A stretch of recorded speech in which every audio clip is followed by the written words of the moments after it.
Waiting for a few stragglers, then we'll begin.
Okay, good afternoon, ladies and gentlemen, and welcome to all of you.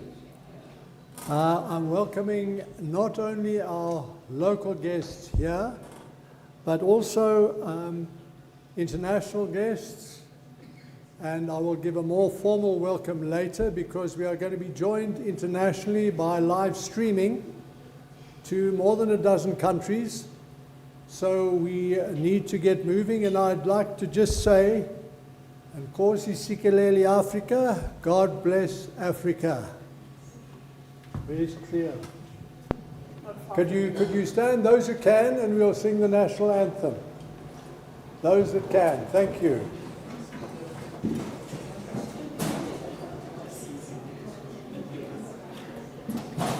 Nkosi sikelele Africa, malo paganismo, Israeli tana soyetu, Nkosi sikelele tina lusapora.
Okay, now that we have been blessed in our gathering and we've also asked a blessing on Africa, let me again formally welcome everybody.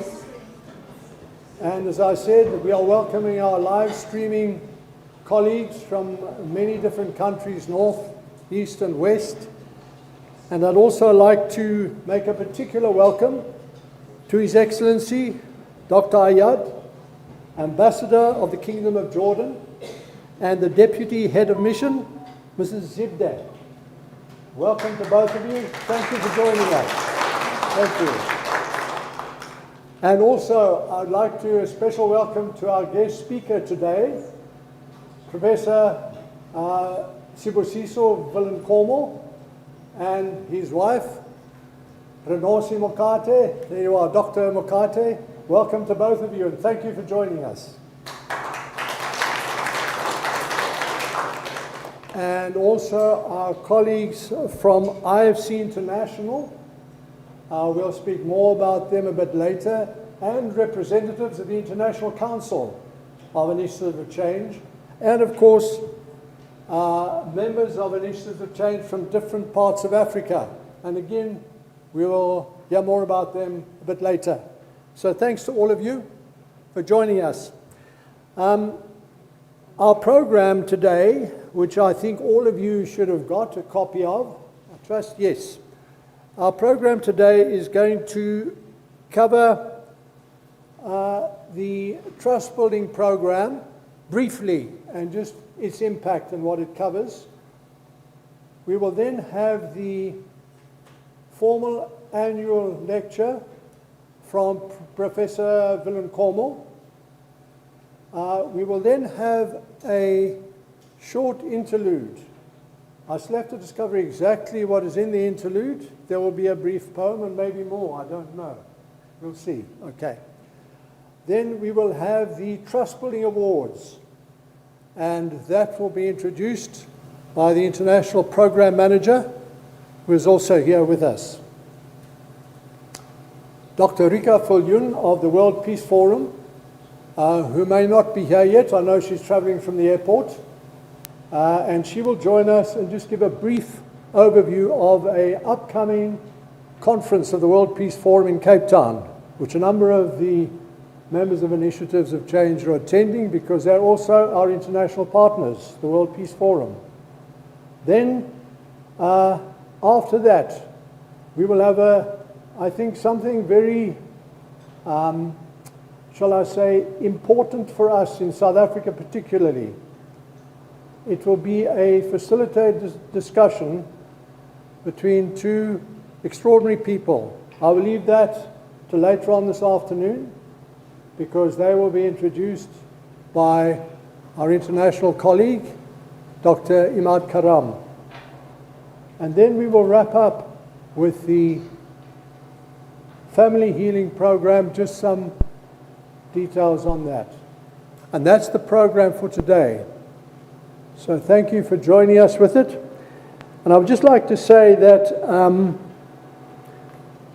the Trust Building Program, which we have been involved with in South Africa for the last 5 years or so, it's currently in 16, 17 countries around the world, 14, oh I get it right, 14 countries around the world.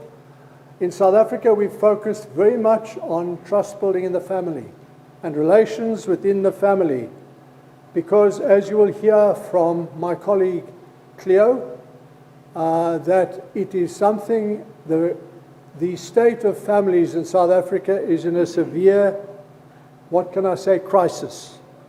So we're going to speak a lot more about that as the program unfolds. So I would like to actually invite Cleo Mashaudi. Cleo is the National Coordinator of Initiatives of Change in South Africa, and she will give a very brief overview of the Trust Building Program in South Africa. And I think you will also be inviting, am I right, Bennett and Zoko. Okay.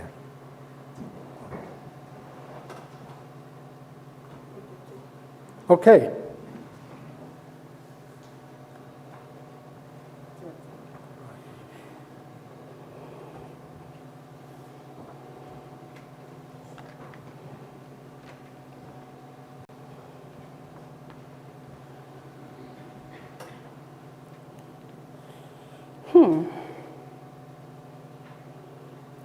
To all our esteemed guests, both here and online, greetings.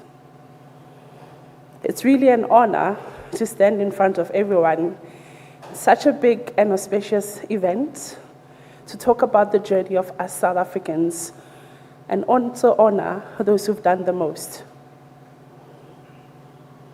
Before I go on, please allow me to acknowledge with deep appreciation and respect that you've made it to spend this moment with us. So to all of you, one and all, welcome.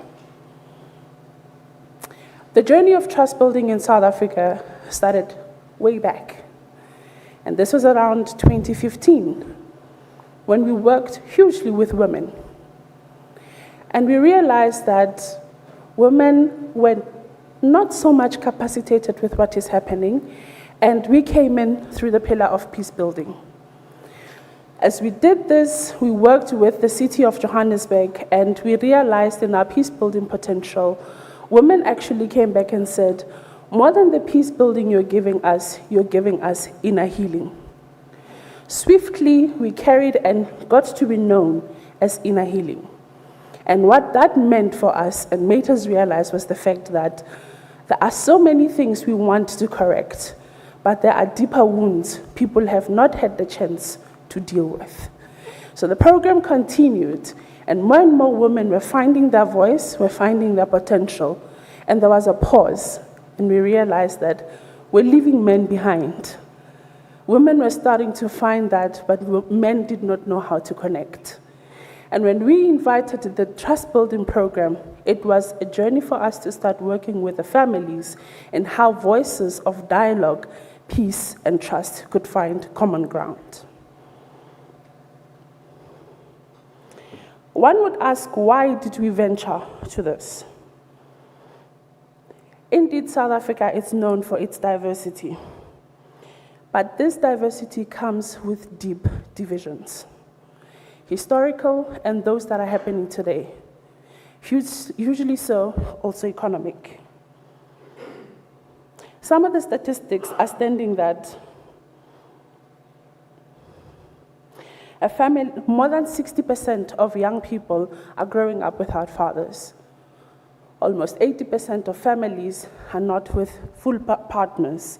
And this has detrimenting things that we're seeing as South Africa being labeled as #1 within the gender-based violence. And we're seeing that we are unable to build societies with cohesion.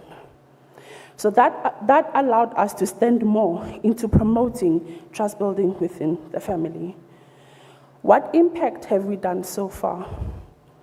We've reached over 2,500 individuals on through this journey, and we've had dialogues with over 200 families, whom today they're still saying, can we get more of how we could continue to build what is so essential, a space for us to dialogue, that we may know how to find our deepest answers of what is really, really troubling us as individuals, and building a society that's much more enthusiastic and looking forward.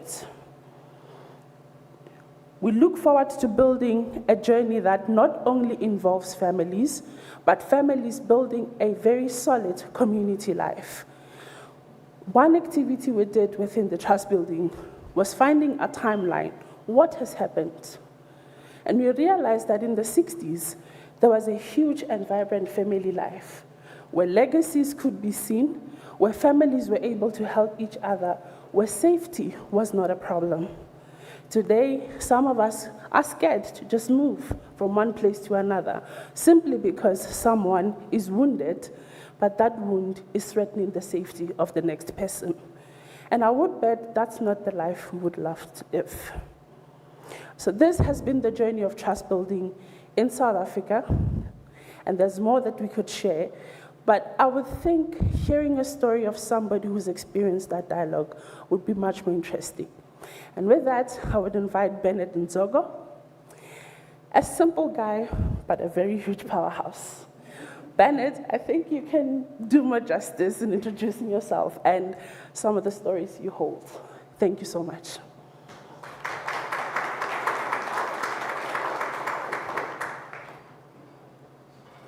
Program Director,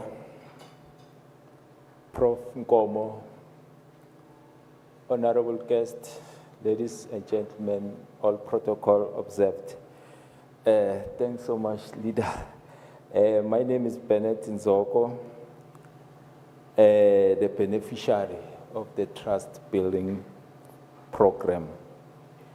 I've named myself a lost sheep that was once found. I was once in prison serving a life sentence.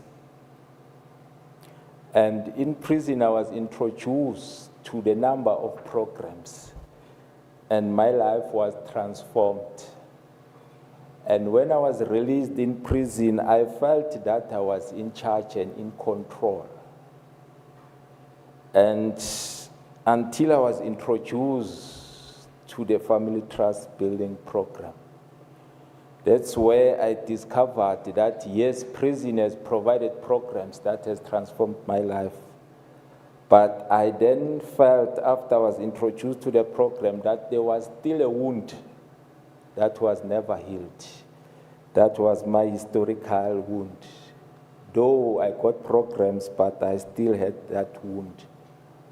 And through the program, I was introduced to a topic called Healing the Historical Wound. And I've come to notice that you can be given all these types of programs, until your historical wound is healed. You'll never be fully transformed. As part of the facilitator of the family trust building, I've impacted the number of men. I'm also running a men programs. I think after I've been healed through this program, it gave me an opportunity to also impact other men through healing their historical wounds. I'm also running the school talks programs, where I've also discovered that there are a lot of learners who have been experiencing historical wounds as I did. And through this program, we have been making a lot of impact. But what I've come to notice about this program, while I was in prison, they introduced me to a powerful programs that I believe changed my life. But the question that I always have, it was, why should we wait for one to be in prison? Then we offer powerful programs. And I've noticed that with family trust building programs, there are many men and boys who need this program.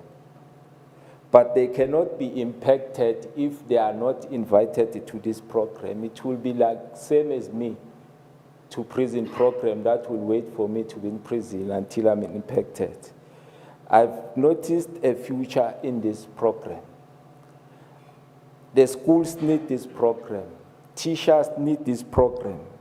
I sometimes meet the Defense Force members, whom when I share this with them, they develop an interest. They are hating. And I've learned that the wound that has never been transformed is always transferred. And this is a program that does not allow us to transfer the pain, but it heals our wound.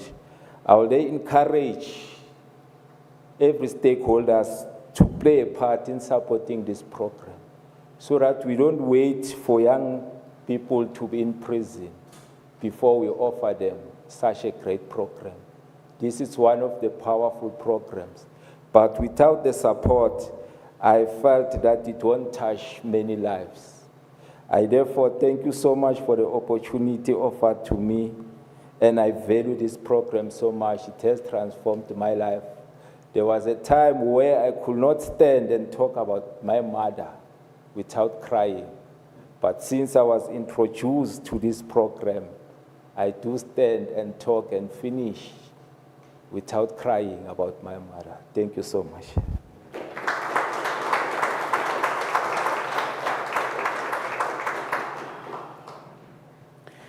Thank you, Bennett, for reminding that behind every change, there is a human heart. Your story, even though we had snippets of it, reminds that trust is not only building programs, but it also helps build people. And it is people who make a difference by only allowing and willing themselves to take the first step. As we continue to unfold today's program, please do enjoy with us all the reflections, all the engagements, and carry on the truth that the people will be sharing with us. And with that, I'm saying thank you. You're welcome once again.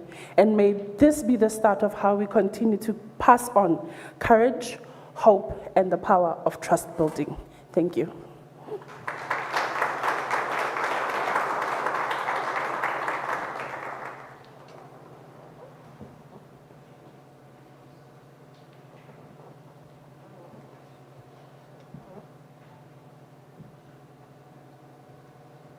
Thank you, Bennett and Cleo.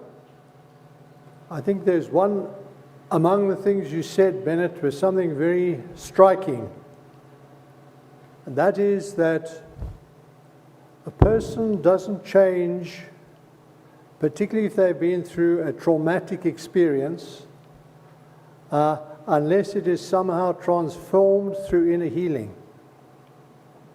And if it's not transformed, it's simply carried over generation to generation. I think that is illustrated not just in South Africa, I'm sure, around the world. with the traumas that people suffer. So thank you for speaking to us. Appreciate it very much. Thank you.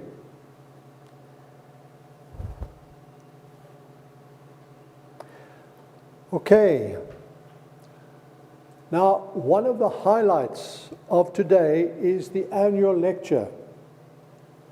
Now, each year when the Trust Building program or the Trust Building Awards are held, it's accompanied by an annual lecture by a prominent person. And today we are privileged to have a very prominent South African.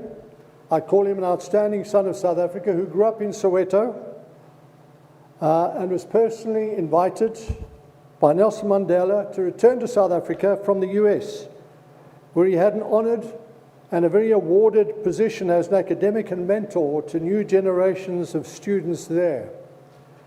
So I would like to welcome Professor Villankoma and just briefly refer to the program in front of you, where you will see that he is mentioned there as the first Public Service Commissioner under President Nelson Mandela.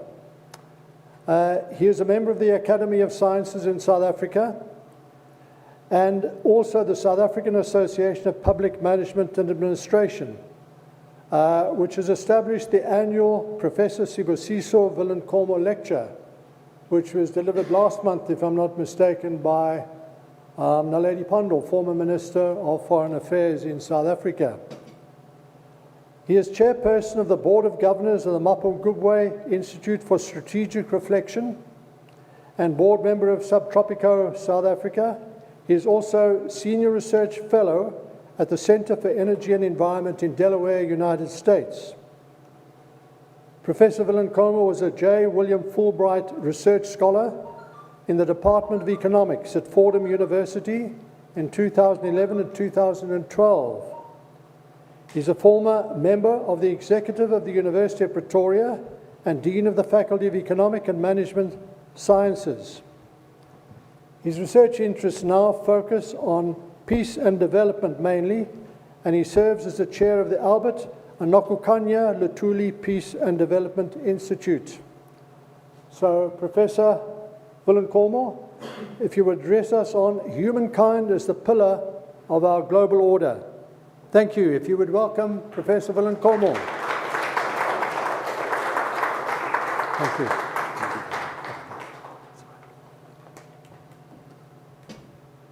Thank you very much, Tony.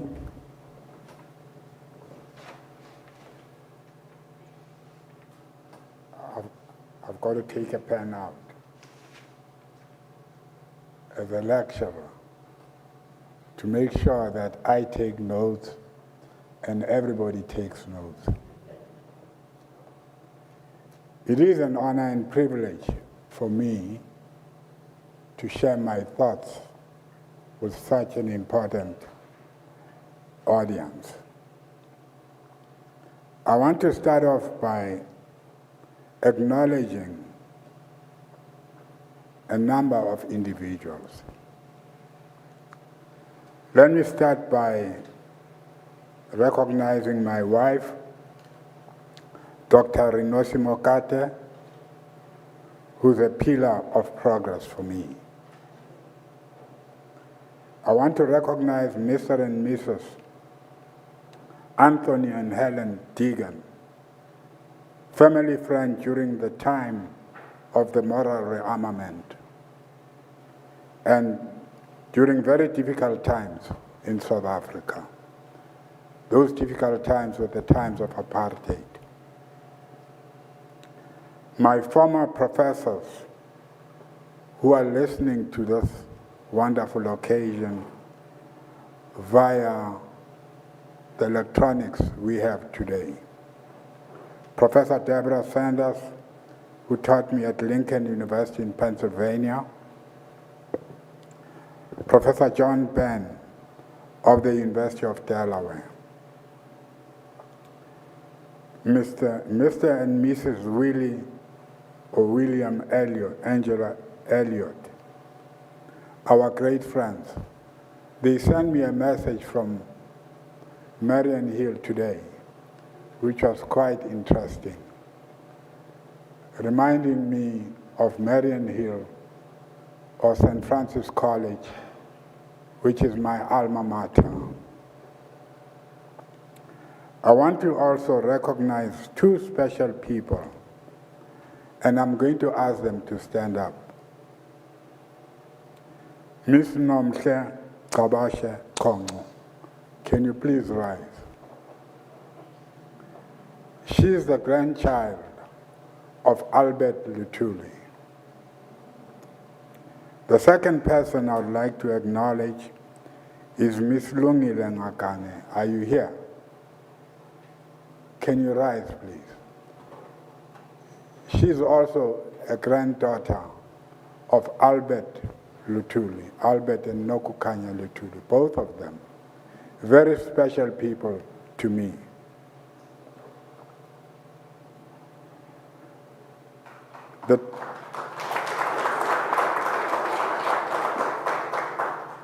The title of my lecture is Humankind as the Pillar of Our Global Order. I'm going to start with a quotation which reads as follows. It is so easy sometimes to hide under groups when you do very little for a cause. Here the stress is on the individual, so making peace no less than war is the concern of every man and woman on earth, whether they be in Senegal or Berlin, in Washington, or in the shattered towns of South Africa. However humble the place, it can make a contribution also. It is expected to make its contribution to peace. This quotation comes from Albert Luthuli when he was receiving the Nobel Peace Prize in Oslo. It is a privilege to be given this opportunity to deliver this public lecture by the Initiatives of Change International. I recognize that the IofC focuses on the world we live in and finding constructive and practical solutions to the challenges. I want to congratulate all the award recipients today. You deserve the recognition by your commitment to improve the human condition. Today we live in a world faced with many challenges. To improve human conditions, a global community committed to creating a better world, guided by sound values, a quest for peace, integrity, and intergenerational collaboration is required. Upon informing Dr. Albertina Luthuli, daughter of the late Inkosi Albert Luthuli, and patron of the Albert Nokukanya Luthuli Peace and Development Institute, about the public lecture, she immediately endorsed my participation. Inkosi Albert Luthuli was the first African to receive the Nobel Peace Prize in 1961. Nokukanya, his wife, was a teacher, a farmer, and community worker.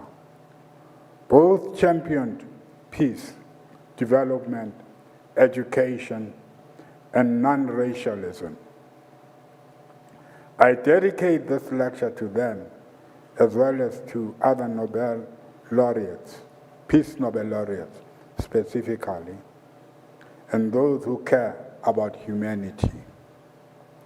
The IofC must be highly commended for its steadfast efforts to improve human lives across our beautiful world.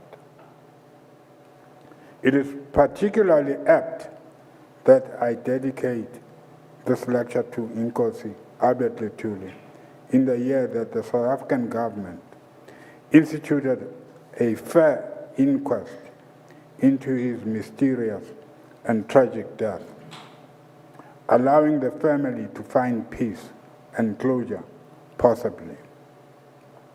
Dr. Albert Nomathuli Luthuli, 93 years old, and the daughter of Albert Luthuli, together with Mamtandeka Luthuli.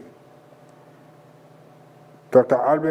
Albertina eloquently testified at the inquest surrounding her father's death. Although we are in different countries and continents, we are all Homo sapiens, or part of one global race. Central to this are the values we uphold, cherish, and share as a people. Several challenges exist in creating shared understanding of the values we must uphold. Firstly, we should uphold values that positively impact humanity and not be swayed by the values of dominant personalities when they conflict with what we as humans aim to obtain or to achieve. This issue is observed worldwide and has been a challenge throughout human history. Many citizens have become victims of delegating their responsibilities to demagogues or untrustworthy figures. In this way, citizens lose their agency. The consequences are often negative and can be as severe as the rise and fall of civilizations. Secondly, we must always remain vigilant against the development of misleading value systems driven by greed or self-aggrandizement. Humans are genuinely of superior intelligence to other animals. We need to use our minds wisely to prevent degrading ourselves. Lastly, adults bear the responsibility of passing on the best values to the next generation. This has become a challenging task amidst the rapid and widespread influence of technology, including AI, artificial intelligence in other words. As societies evolve and technologies advance, younger generations are exposed to the world much more quickly. In our lifetime, we have seen radio, television, movies, soap operas, Wi-Fi, smartphones, social media, tweeting, and artificial intelligence reshape values in ways that will affect current and future generations. While these communications or this communication media should not be ignored, their impact must be understood and managed for the good of all societies. In the Daily Maverick published on 5 September 2025 in South Africa, Takudzwa Pongweni discussed the challenges faced by parents and children. In this article, a parent who initially had positive views of modern technologies later expressed regret over the negative effects. Colleen, a single parent, observed the following, I quote, "Her children's early years had already been shaped by technology. iPads, games, and digital play, so smartphones felt like the logical next step for savvy or tech-savvy kids growing up in a digital age. These technologies are not harmless because individuals create them and can be manipulated to achieve specific intentions that may not be for the public good.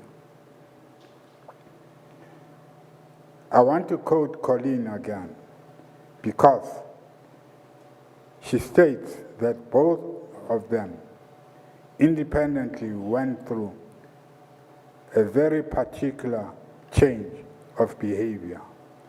My daughter's dark thoughts and obsession with social media pressures, and my son's increased aggression,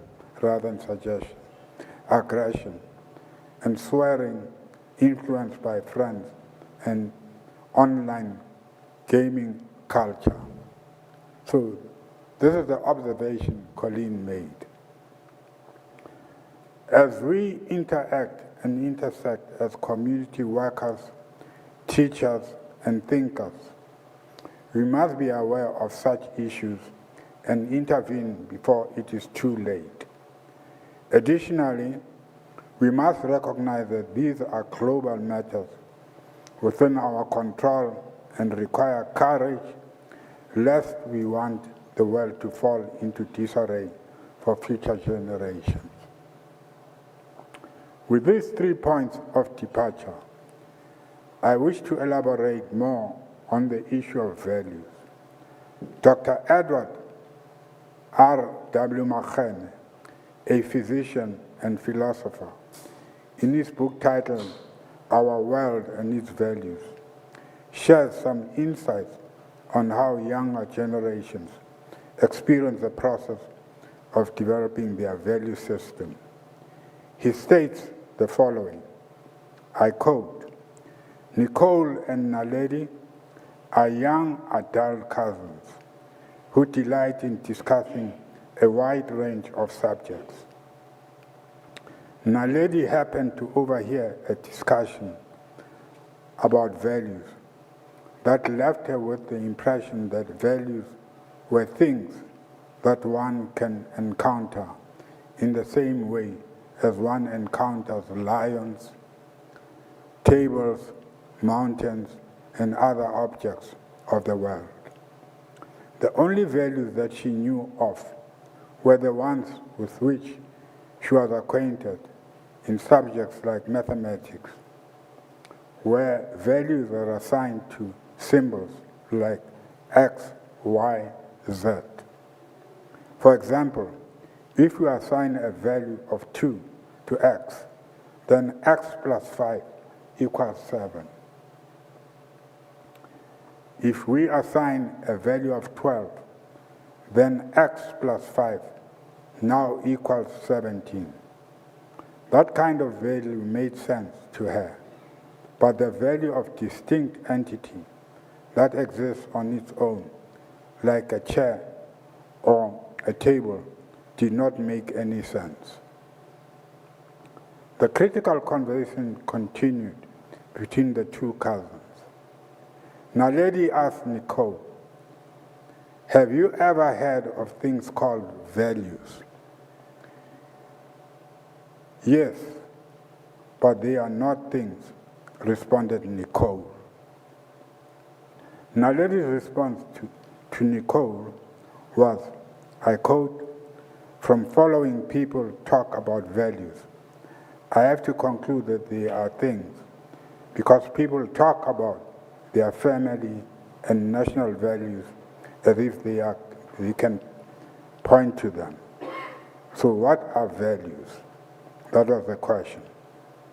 Through their discussion of sharing perspectives of values, they reached an understanding of values from a human perspective.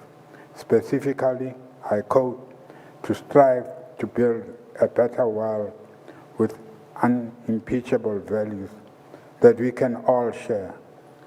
A world that is free of hatred, war, injustice, unhappiness, and the unnecessary suffering of poor persons everywhere. close quote. Yes, young people think about the process, what they hear and learn.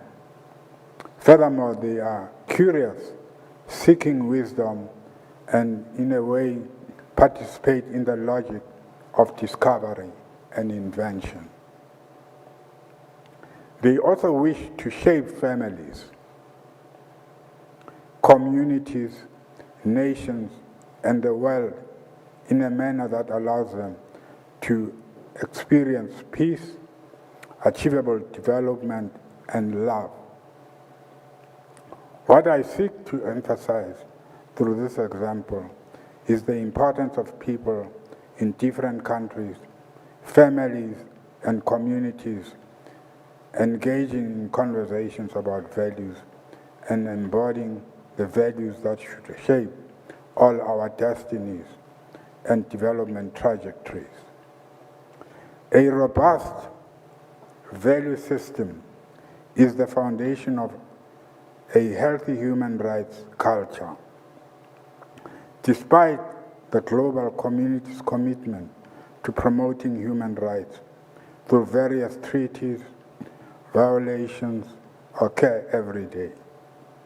Key values that help us remain strong advocates and practitioners of human rights include integrity, honesty, compassion, trust, and empathy. In a recent lecture, Professor Kirk Doran, the 2024 winner of the Penmuir House Prize, shared findings from his research connecting the decline in social interaction among individuals and families, and to our collective difficulty as a global economy in finding innovative solutions to complex challenges. This reduced social interaction hampers the sharing and development of our knowledge and ideas, which are essential for creating novel solutions and discoveries. Additionally, it has a negative impact on our levels of compassion and empathy for others. Empathy, understanding and sharing another's feelings, is crucial for protecting human rights, recognizing violations and acknowledging them. Combining empathy with acknowledgement is key to building trust, demonstrating compassion, and showing that other person's feelings are heard and their humanity valued. Additionally, trust creates an environment conducive to collaborative and constructive problem solving. It establishes a foundation for peace. The misfortune of both the past and present stems from citizens worldwide surrendering their operational citizenship to politicians. I want to underscore that, to politicians. Citizens often naively and trustingly relinquish their responsibility. Ordinary citizens do not cause the world's crisis. Their root causes are demagogues, political demagogues. You know where I'm going with that, but I'm not going to mention names. Individuals skilled in these are people skilled in manipulating others with misleading rhetoric and persuasion. However, citizen participation in the policy process and its implementation has always been challenging. The late Aaron Wildavsky, in his seminal book titled Speaking Truth to Power, the Art and Craft of Policy Analysis, sets out the key criteria for improving operational citizenship, or simply citizenship, as he calls it, enabling individuals to express policy choices and hold political leaders accountable. Speaking in the context of policy analysis, he states, I quote Wildavsky, I propose to conceive of analysis as one of way to enhance the capacity for moral development on public purposes, which I call citizenship. The first requisite is autonomy, the ability to undertake independent action. Autonomy is necessary, though not a sufficient condition for giving to others. The second requisite is reciprocity, the willingness to share. The third is requisite is learning, the ability to test and to alter preferences. Citizenship is not just about allegiance to government, but also about moral development. That is, enhancing the capacity to make choices that consider the other people's preferences. Encouraged by Wildavsky's practical observations, the lecture conducted primary research rather than relying only on secondary research.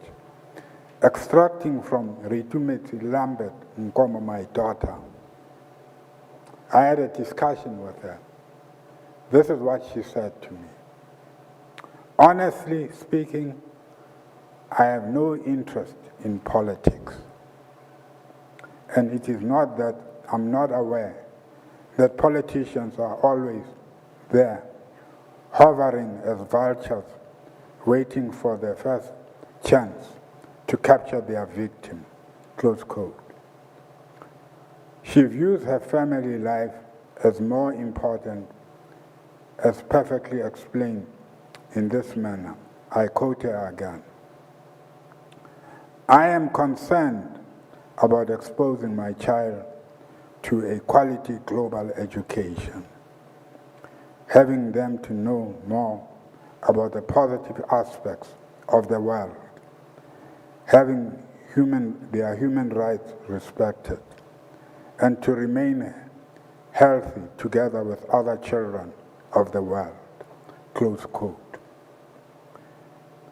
National instability among countries has serious ramifications for the world order. Darren Acemoglu and James A. Robinson, in their work titled Why Nations Fail, The Origins of Power, Prosperity, and Poverty, provide insights into the pillars that lead to national failure. As they summarize their thoughts, I quote them. Nations fail today because the extractive economic institutions do not create the incentives needed for people to save, invest, and innovate. Extractive political institutions support these economic institutions by cementing the power of those who benefit from the extraction. In many cases, like Argentina, Colombia, and Egypt, this failure took the form of lack of sufficient economic activity because politicians were just too happy to extract resources or quash an independent economic activity that threatened themselves as the economic elites. The authors concluded that this paved the way for complete state failure. In this lecture, we conclude that national failures and corruption are precursors to global inequalities and collapse. The analysis encourages those interested in global issues to study why nations fail and the implications for the world. Additionally, we must keep investigating what future generations will inherit. In conclusion, recent global events have taught us that the human condition is in a precarious state or situation. The optimism the world had at the end of the Cold War has faded into grave concern and pessimism as intra- and inter-country inequality increases. Poverty and hunger remain persistent. Extremism and multiple conflicts rage across the globe. This is happening simultaneously as multilateral institutions established to create a stable global environment are challenged. The world has become divided. The core values that underpin our protections as a human race are seemingly getting eroded. Citizens seem to have lost control and agency. I thank the IofC for allowing me to share my thoughts with all the participants. One remains confident that this world is ours, and let us correct what is wrong and build on the good we have established over many generations. The condemnation and hatred of the other have become endemic in our world. These are all based on places of origin, gender, class, and obviously color among the factors. The dreams of Luthuli, King, Mandela, and Tutu, and others seem to have been thwarted. But let's build, continue to build. I thank you very much.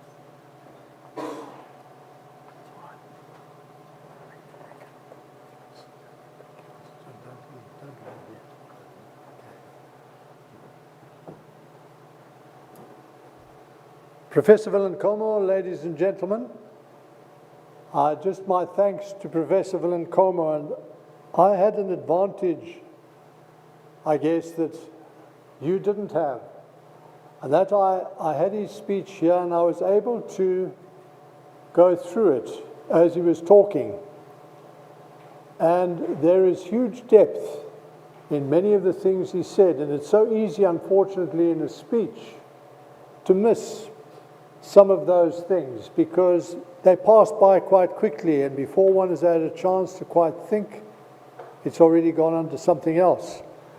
So I'd like to pick up a couple of things from Professor Villancomo's speech, his lecture, because I think they're very, very relevant. And his summary at the end, unfortunately, speaks volumes too, that citizens seem to have lost control and agency.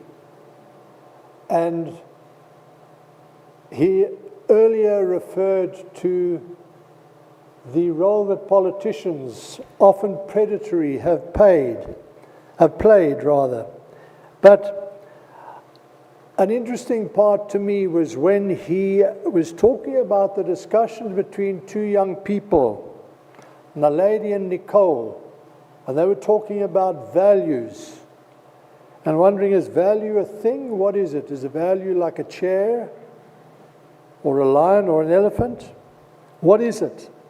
Because one of the perhaps challenges is that people generally, when I say generally, I am generalizing, I suppose, but too often people do not understand perhaps what values are and their role in our lives.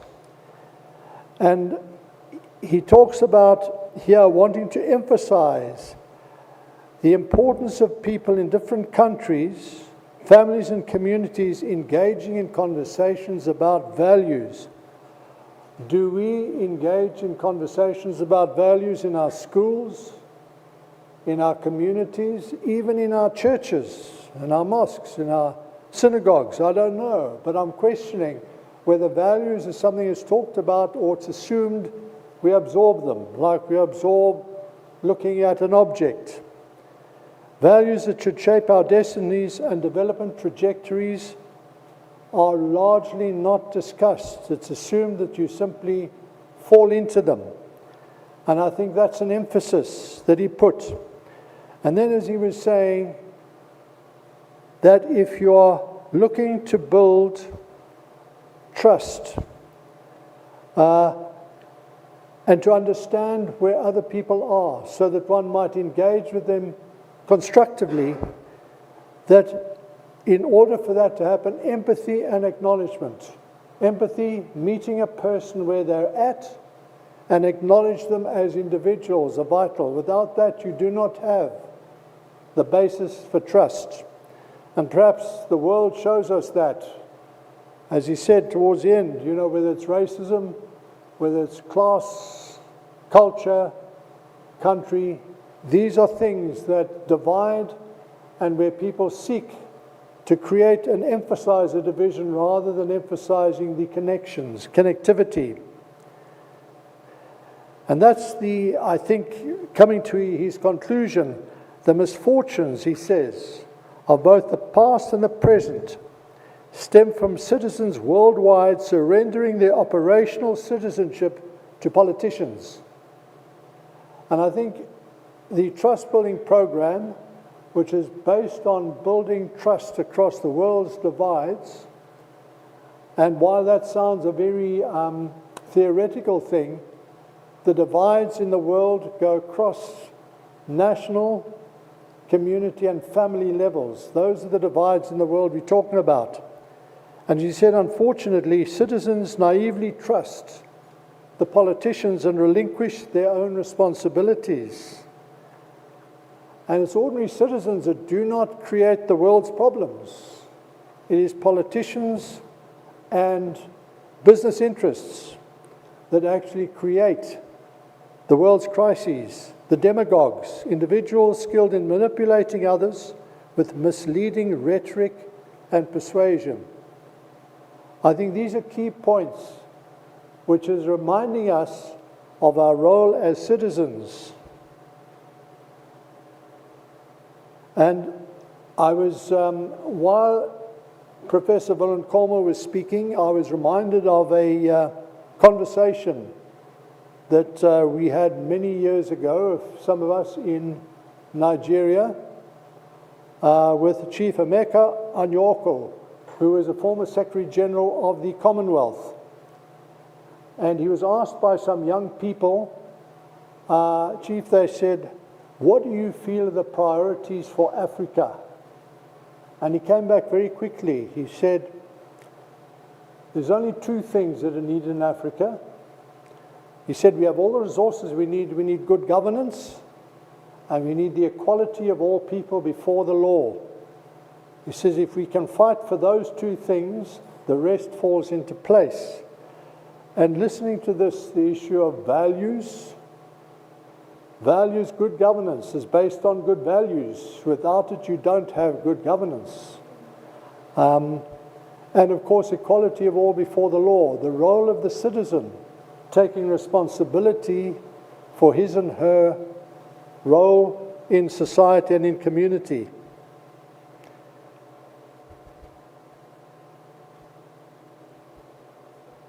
As he says, citizenship is not just about allegiance to government, it's about moral development that enhances our capacity to make choices that take into account other people's preferences.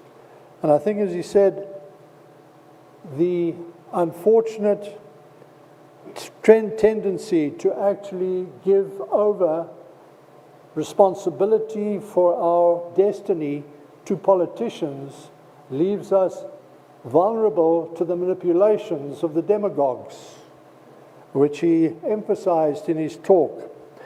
So there are many things, I think, in this speech which I think require a lot of emphasis and which I found very impactful in terms of the thought that has gone into it. And I would like to thank Professor Villankoma very much for sharing these thoughts with us. And I appreciate your presence, your wisdom, and just what you've put into addressing us. Jin, yes? Actually, I'm wondering if we could get a copy of the lecture. Get a copy? It certainly bears a lot of thought and, Yes. And sharing with others. We will indeed. It'll be put on, certainly be put out internationally, it'll be put on our website, etc., no question about that. And I believe it's going to be published by the Institute, the Luthuli Institute. Together with the foundation, Ah, the Luthuli Institute and the Albert Luthuli Foundation. okay. All right. Sorry, facing my back. Never mind. That's okay. Okay. Okay, any question from anybody or comment? I'm just opening it to that. If anybody wants to say anything, comment, or ask a question, you're welcome. But it will be available, and we'll let you know where you can actually find the speech. It's well worth looking through again. It's a considered view of what you call the humankind and the pillar it should be in our global order, but which it actually isn't. Sorry again. I have a huge question. How do we hold our politicians accountable? How do we hold our politicians accountable? Jin, the million-dollar question. I think that in a strange way, the Madlanga Commission, it's not necessarily holding politicians accountable, but it's holding institutions of state accountable to some extent. And that in itself is a positive development for South Africa, I think. I think there's a lot of disappointment about the Zondo Commission. I'm not getting into politics now, but you asked the question, and I think that we can only answer it by saying, how do we rediscover our citizenship? Take it back from politicians. Our responsibility for our areas. And I think there are individuals here which are doing precisely that. Paul Maluleke. Where's Paul? There you are. Alexander Water Warriors. Where is Samuel Mashimbi? Samuel, where are you? Let me try and respond to that question. Okay. Samuel is involved in Tembisa with the Echo, what is it? I forget the name of his company, Mashudu. Where's Mashudu? Atteridgeville. What's your organization? Soulbent Project, cleaning up Atteridgeville, cleaning up Alexander, cleaning up Tembisa, Nokutule. Nokutule, sorry. Loyoisa. They are also involved in cleaning up in Pretoria.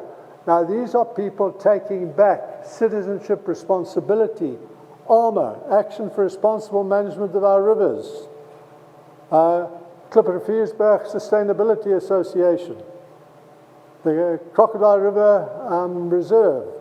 All are citizens taking back responsibility for their areas. So, in fact, it is happening, albeit slowly, but I think the critical point will be reached with what these people are doing. Yes, sir.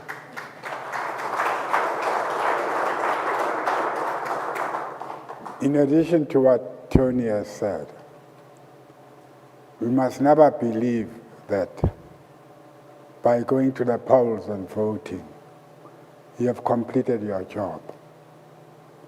You must operationalize your citizenship. What's the purpose of saying you're a citizen of a country if you don't carry the blame for the success and the failures of a country? Citizens are the custodians of a democratic system. And if they don't protect democracy, dictators will take over. So operational citizenship is extremely important. Thank you. Now, to emphasize, operational citizenship is the basis of good democratic practice. So thank you again, Professor Willem-Colmore. Thank you very much for your talk and what you shared with us. Thank you. Is there any other comment or question before Professor Willem-Colmore leaves?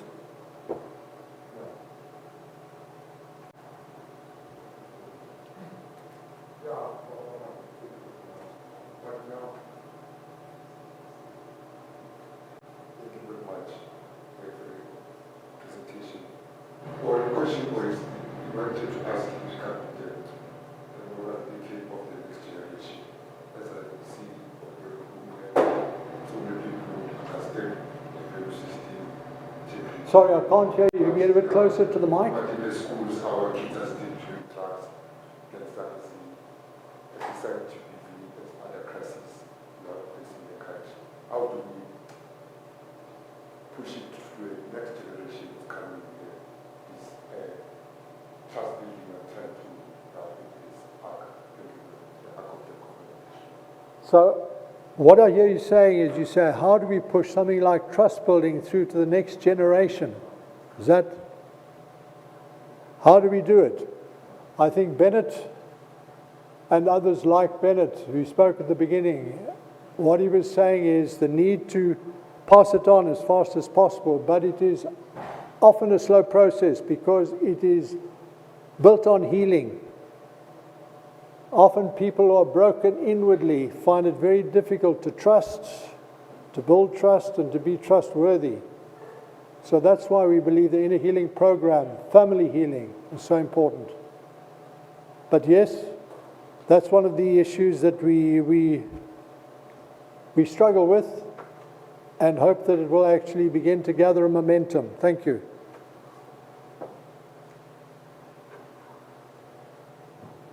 I think our schools, if you are talking about the schools in the townships, not all of them, but there's a significant number of schools where you have teachers who are not supposed to be in the classroom. I can relate a very quick story. Dr. Abin Komu and I visited a school in Outreachville. And the school is named Dr. W.F. Nkomo School. The meeting was scheduled for 9 o'clock. We got there at 9 o'clock. The principal was not there.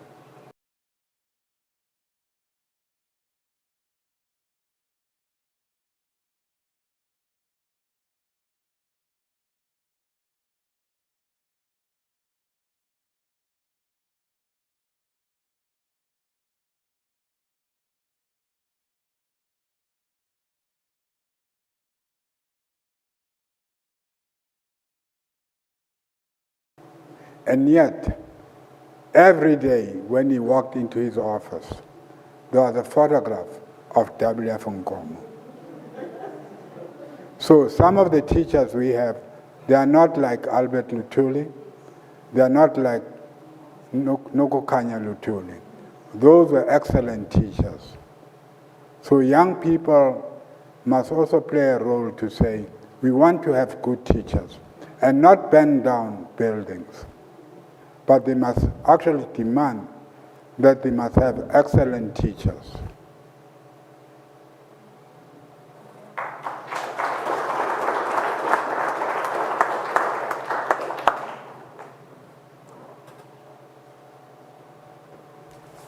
Yes, should do. Greetings, everybody. My name is Samuel Mashimbi. I'm from Tembisa. I'm a founder of Environment Tembisa NPC, in which which our main focus is on river cleanups in terms of taking care of the environment. Thanks for this opportunity, Anthony, and the organizers. I want to double check in terms of the case study. Since 2018 until today, we've seen as a country that there's a lot of misunderstanding or conflict when coming to us as a citizen. So this program regarding the trust bill, have you tried to minimize or to mitigate in terms of the violence that we see on daily basis, be it the school, be it the organizations, that level, in terms of neutralizing or maybe creating an awareness in terms of that trust is much better than a misunderstanding or conflict. So I want to check in terms of whether you try to evaluate the impact that the organization is doing in communities. You see, maybe comparatively so in terms of the previously advantaged and the presently disadvantaged communities in terms of how to bridge the gap between the two for a common objective as a country. Thanks, Anthony. Thank you, Samuel. You raised an important point which we have been thinking a lot about, and that is impact. Our impact has not been what we would have hoped for it to be because we've been dealing with individuals one-on-one all the time, which is necessary, essential, but that's one reason why towards the end of today we'll be talking about a campaign for family healing using a much broader network than we have been using, working on our own. So we'll talk more about that towards the end, but thank you for raising the point. Thank you. Okay. Yes, ma'am. Yeah, my name is Lungile. I've already introduced earlier on. I also believe that, I think for me, the most important thing to engage a value, we really have to start at the family level, right from parenting children at a very early age. And I would just like to briefly share a story that my mom, Dr. Albertina Lutuli, used to tell us about their own family and what used to happen in their family, where their parents would sit around the table. It was very important to have dinner together, whatever they did, they had to be there at dinner. And they would then listen to all the children. Every person would have an opportunity to state what they think, and they would then share experiences and values, and that helped to shape their lives. So I believe that parents have a responsibility to raise their children and be together as a family and bring the children together and share what the children's experiences are and impart their own knowledge as well, to give them the grounding to have those values. It was very sad what I was listening to, where this child doesn't even know what a value is. And yet I look at it and I say, who's responsible? It's the parents. Thank you. Sorry?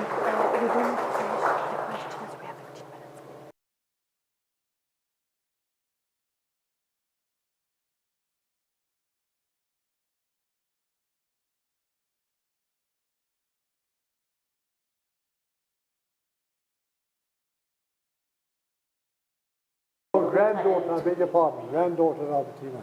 Thank you very much. Okay, thank you. Okay, after we've heard a number of speeches all round, I would also like to change the pace slightly, and I'd like to call upon Onkarabile Khori. Where's Onkarabile? There he is. Now he's going to perform a short poem. He's not going to read it, he's going to perform it. It's short and to the point, and it's a poem about Africa, about the values of Africa, I think. So, Onkarabile, it's yours. Good afternoon, everyone. How are you? Good, thank you, thank you. The name is Onkarabile Benedict Khori, all the way from the Val Triangle, Sebokeng. Ke bua Sesotho. I know most of us in here are English speakers, but nna ke bua Sesotho tswa Vaal kwa Sebokeng. Onkarabile Khori, aka Evolutic MC. Now, the beautiful thing about poetry is that we can get away with a lot. We get to express ourselves creatively in a way that we can even throw in subliminal messages. I'd like to start by thanking Mr. Anthony. Thank you for the opportunity. Thank you for the inspiration from Mr. Bennett. And Professor Nkomo, I feel privileged and humbled to come and stand here and bless this podium. Now, before I begin, let every heart be still. What I speak tonight belongs not to one nation, but to every soul that have ever searched for meaning. These words come from the dust and the dawn. From Africa, yes, but also from the human spirit that binds us all. So listen not with your ears, but with the part of you that remembers who you are. Now, because this poem, this piece right here, I wrote this piece while I was in high school. I was still a teenager. So obviously my worldview has changed since then, but now I'm performing on the world stage. Thank you. Who am I? I am the son of the soil, a true African, never existed without turmoil. I am true and good to my roots. I claim what's mine, my staggering roots. I'm a modern man who moves with the times. My ideologies are bright, I'm like a flying kite. I grow every day to indulge in abundance. I deserve prosperity, so now is my chance. I'm a writer, a maker, a complete human being, because art is a way of life. With it, you can truly achieve. Who am I? My brain is made of platinum, my heart is made of gold. I sport diamond precious stonies for my destinies, Giorgio Armani. Who am I? I am Africa. Africa, mine continent full of love and joy. I cherish this moment from now on as I employ this greatness of being gratified and proud of my mother tongue. In this land of ours with spiritual vitality, I stand my ground. Africa, you have been a world to me. You have been a parent to me. Africa, you have given the likes of Lebo Mashile, the likes from the inspiration of William Shakespeare, from Dante, from everyone that happens to be a poet, to preserve and conserve the integrity of my motherland. Yes, of course, I speak of our strong-willed legends who have perished and long before given us guidance. With ancient times and gruesome history, we are one of the most recognized continents in prehistory. Afrolicious, aphrodisiac, Afro-normally, these are words that show our prevailing morality. Africa!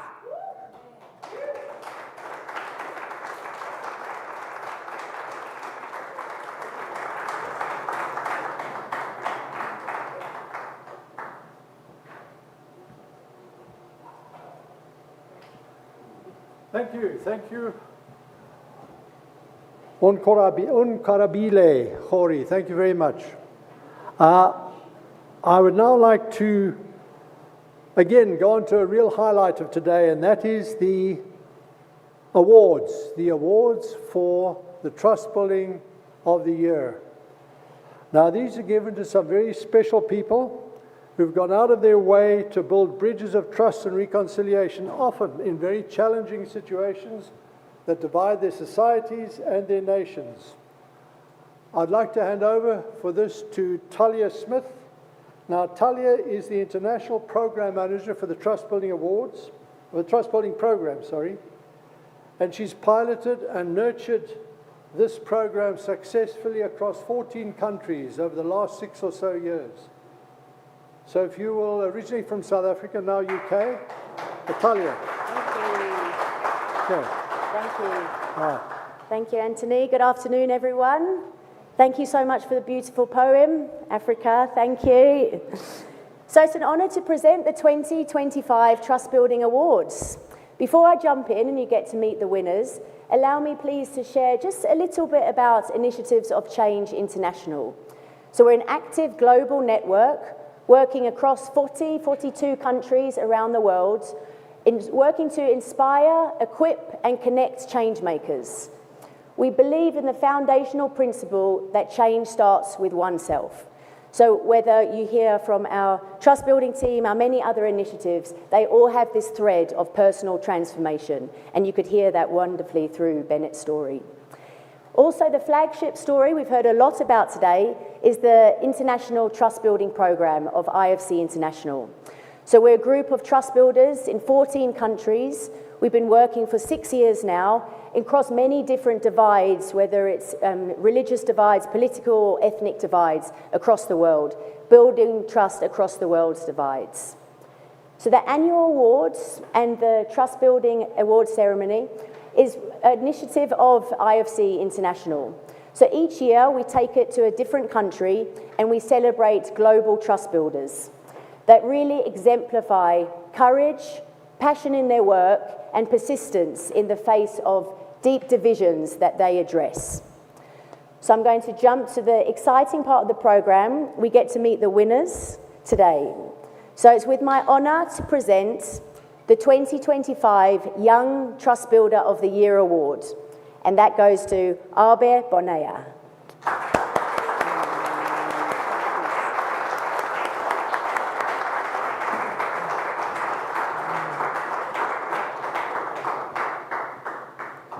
Thank you. Welcome, Arbe.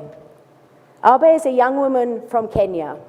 She's a peace builder, she's an activist, and she uses cultural heritage work to address conflict and sensitive issues around gender inequality, such as child and early marriage. She works with the marginalization of women and youth in her community. She organizes cultural events, door-to-door workshops, and she trains young people to be peace builders. And we're going to hear more about Arbe's work shortly. Thank you, Arbe. Okay, moving on to our second award category. And the 2025 Trust Builder of the Year Award goes to Rami Bader and Ban Zenab.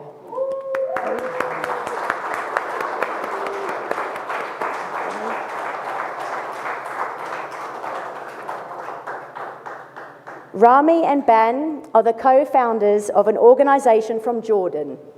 They use puppetry and storytelling to bridge divides among children, including refugees and those with disabilities.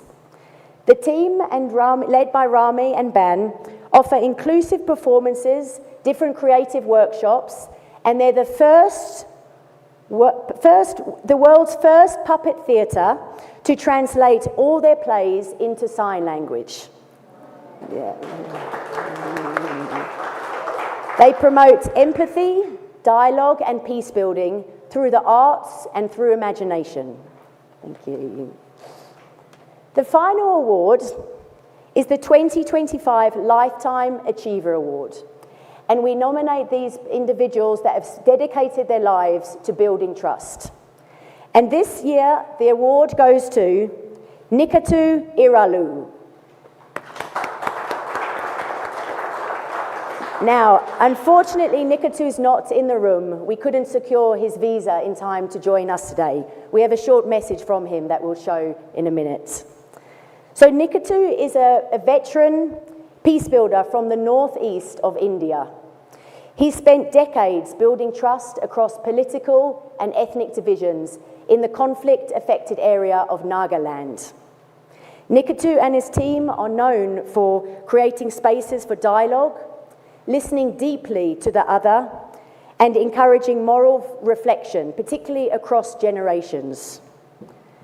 Nikatu focuses on reconciliation through personal transformation, truth-telling, and deep relationship building, Let's see a video from Nikatu.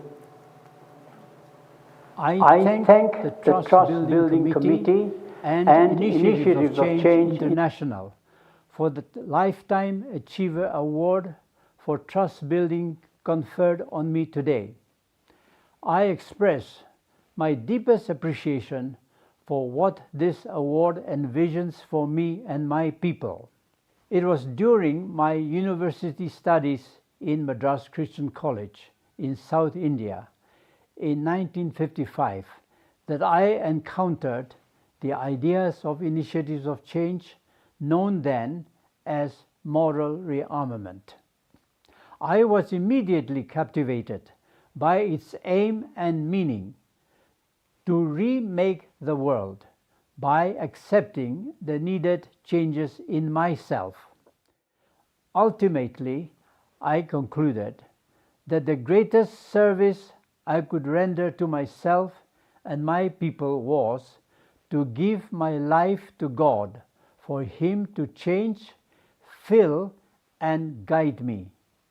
With trepidation, yet with clear conviction, I decided I would do what I saw needed to be done in the crisis that had started to divide my people, not looking for success or recognition. Our region of Northeast India is where India touches Tibet, which is under China today in the north, Myanmar in the east, and Bangladesh in the south. Within this landlocked region live roughly 220 tribes and ethnic nationalities. Their people also live in these neighboring countries. The international boundaries were drawn in faraway Delhi by the British Empire without the knowledge of these ethnic people. In more recent years, their awakened aspirations have clashed with neighbors on all sides. Unless we can create a common stability for our common good, the killing fields of Southeast Asia will extend into our whole region. Conscious of this real possibility, we are creating this stability. My personal commitment and those we are working with in our region is to nurture a growing trust that has started to take root. By strengthening this growing trust, we are finding ways to confront our common crisis. Our work of trust building has taught us that restitution and reconciliation becomes possible when we go beyond seeing only where others have hurt us and be ready to see where we too may have provoked them to hurt us. Then forgiving and being forgiven becomes possible. Thank you.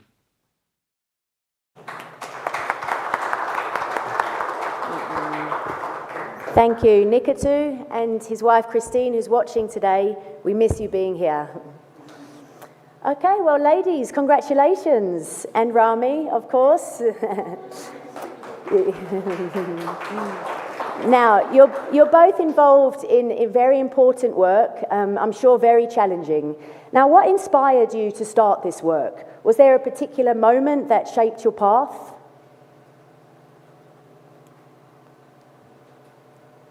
The invited guest, Ambassador of Jordan to South Africa, and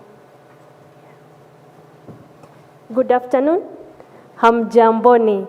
My name is Arbe from Kenya. I come from a small village in Chalbi Desert, Marsabit County, from pastoralist community. Our homes are simple, our nights are dark, there's no street light. We face many challenges as a pastoralist community, starting with the inter-community conflict. Since I was young, I saw many people being displaced, many people lost their life.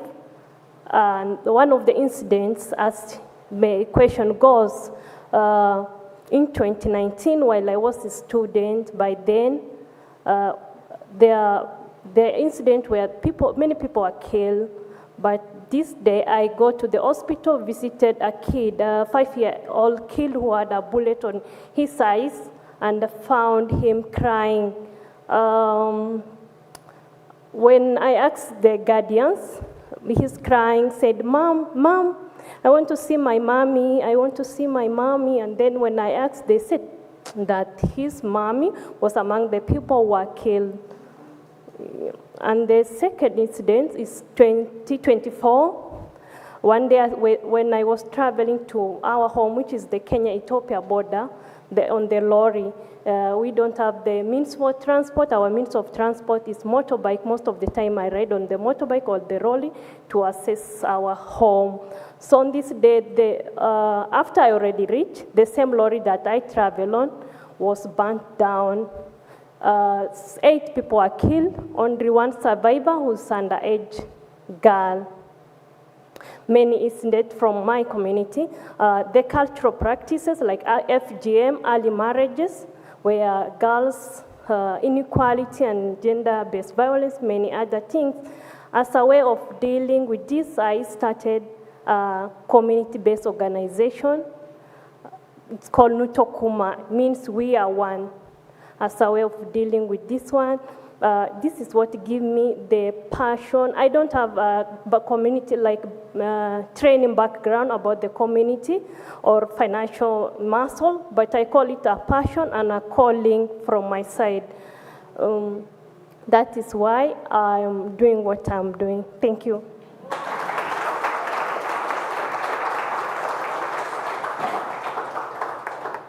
Hello everyone, my name is Ban. I am a co-founder at Puppets World for Development of Children from Jordan, along with the other co-founder, Rami, and he's also my husband.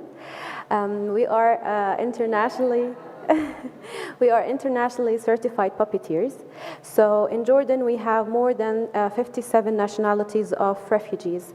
So me and Rami thought, why not create a safe place for all these children to gather and interact with each other, get to know each other more, regardless of their nationality, of their color, or of their disability.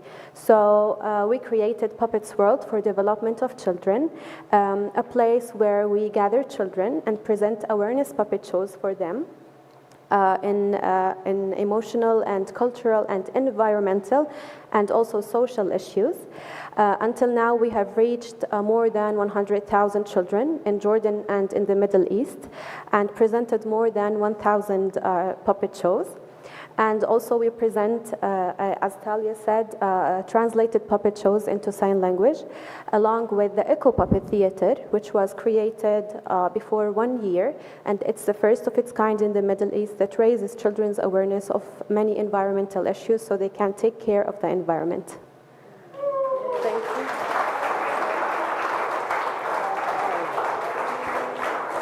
you. Very powerful. Thank you both. So what does receiving the Trust Building Award mean to you and your organisation, and to you personally, Arbe? Thank you. First of all, I want to thank the Initiative of Change South Africa and Initiative of Change International for giving me this opportunity, for valuing and recognizing the hard work of the young people. You know, most of the time the young people, they are not seen and their voice were not heard, but they give me this opportunity. And I can say today, as I stand here, I'm representing or carrying my village with me, their pain, their suffering, and their dream. This award is not only for me, it's for every child, every woman, and elders, and those who believe in change. And today means it's a historical moment for me. And also, it's my wish and dream that through this, I carry the legacy of International Initiative of Change, where they focus on healing, value, and the respect. Thank you.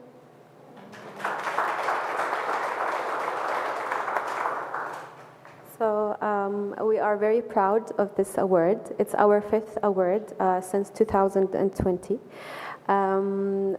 This award is going to, of course, strengthen our trust, the community trust with our work, and it will also strengthen our relation with our partners. I want to thank our partners who believe in our work in Jordan and in the Middle East. A special thanks to the Australian Embassy in Jordan and Al-Fanar. Ruba, she's watching us now on the live stream. And I want, of course, to thank the Initiatives of Change for giving us the award. Imad, Olga, and all the team, thank you very much. We are very proud. Thanks. Thank you. Okay, well, you're both young trust builders, young change makers. Hopefully you've got decades more of trust building work like Uncle Nikatu. So what does the next 5 years look like for you and your work? Thank you. For me, I believe in growth. In next 5 years, we see ourselves growing into not just a CBO from my local or my village, but international and global, where we focus on building trust as the initiative goes, and also where I see there's hope where the hope died. I see the unity where there's division that created by the disunity, the inter-community conflict, and also where there's inequality will be equality, like which caused by the harmful cultural practices, where the women usually don't have voice. By maybe in next 5 years, I'll see the changes in my community and globally. Thank you.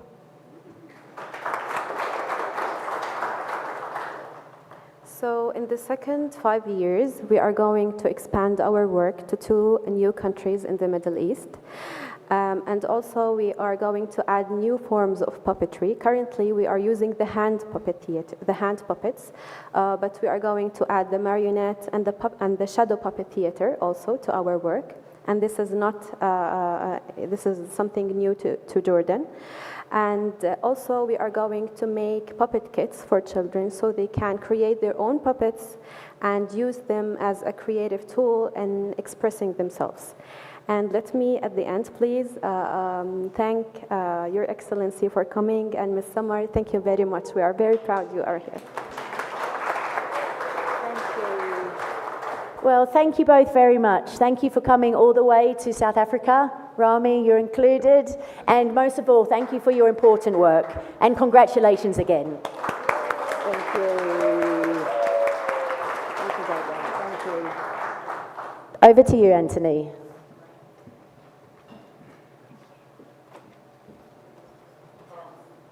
Okay, thank you, and congratulations also to both of you, to the 3 of you, to also Nikatu, who couldn't be here. Thank you. Okay. Tomorrow there will be an important conference happening in Cape Town.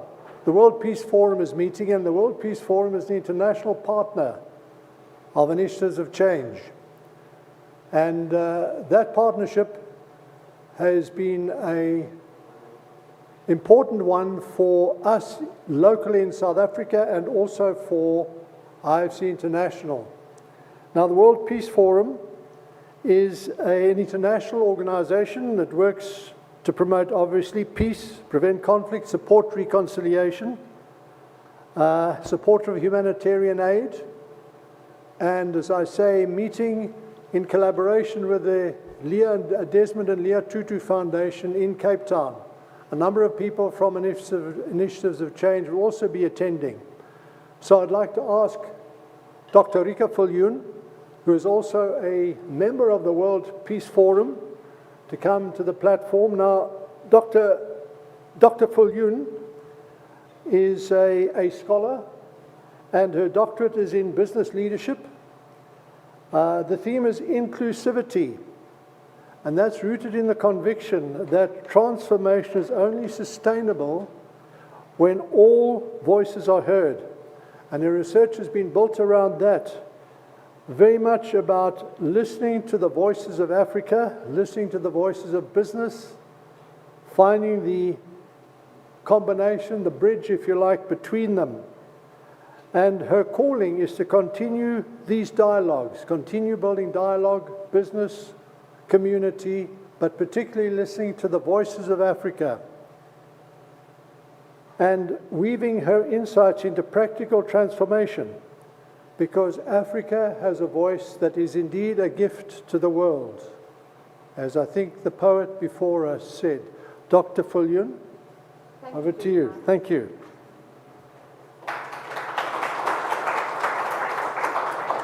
Thank you very much. So I'm Rika Olaratu, and it's lovely being with you today. I love the poem, and I love the puppets and the drama and the stories and the work that's being done. And I guess the collective intent in this room to bring something different. So I will start with my personal slogan that somewhere I adopted, and that is doing human better. So my involvement with the World Peace Forum, and especially bringing them to South Africa for a conference of the next 3 days, has to do with almost coming home to Ubuntu, right? To find out what we have forgotten maybe, or what we do not consider, because it's so oral and so real and so authentic that the minute that one goes cognitive, it goes out of the door sometimes. So I'm particularly enthused to be here, and thank you also to this Initiative of Change for also partnering with us to also get that done here in South Africa. So it brought back memories for me to come back to UNISA. This was my alma mater, and I studied in a very hard way. It wasn't an easy study. It was, I was married, my husband didn't want me to study, so I studied when he slept at night for my first degree. He didn't know I got a degree, and yeah, it started like that. So it was like undercover stuff, and I didn't have money, so I had to sneak money for studies. So studies is particularly important to me. So I just got my doctorate, and I was quite chuffed that I'm now on the top of my field of study, and I was sent to a mine in Mali. Third poorest country in the world then, Muslim, communist, studied in Russia, collectivist, with a Canadian management team, an oral, Bambara, which is symbols. Day one, nobody in a class will speak with me. Day two, they spoke about day one.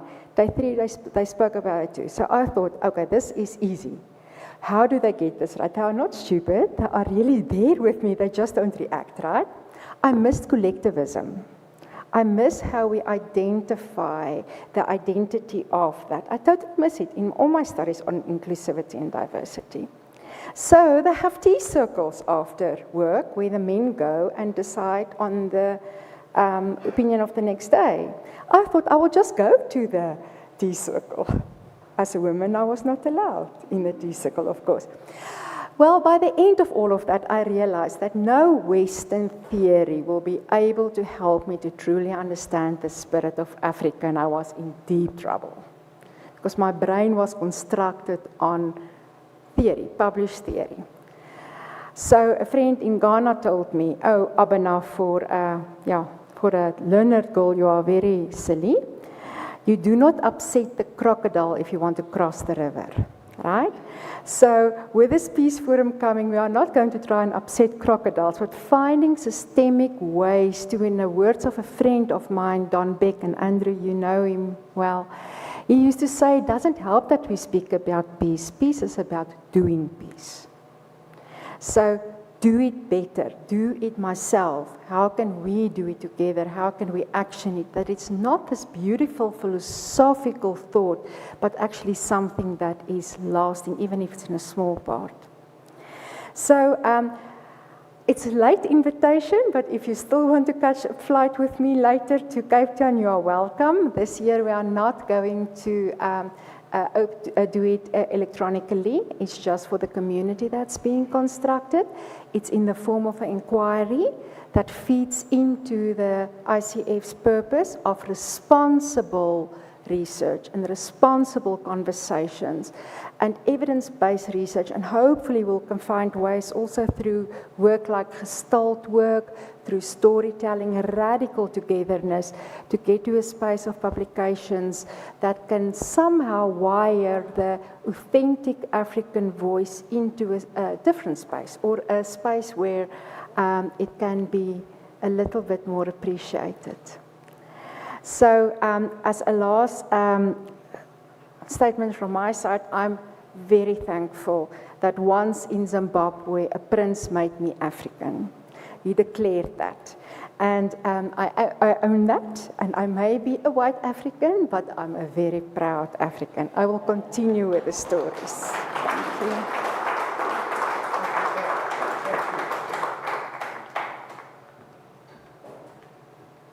Dr. Rika Viljoen, thank you very much.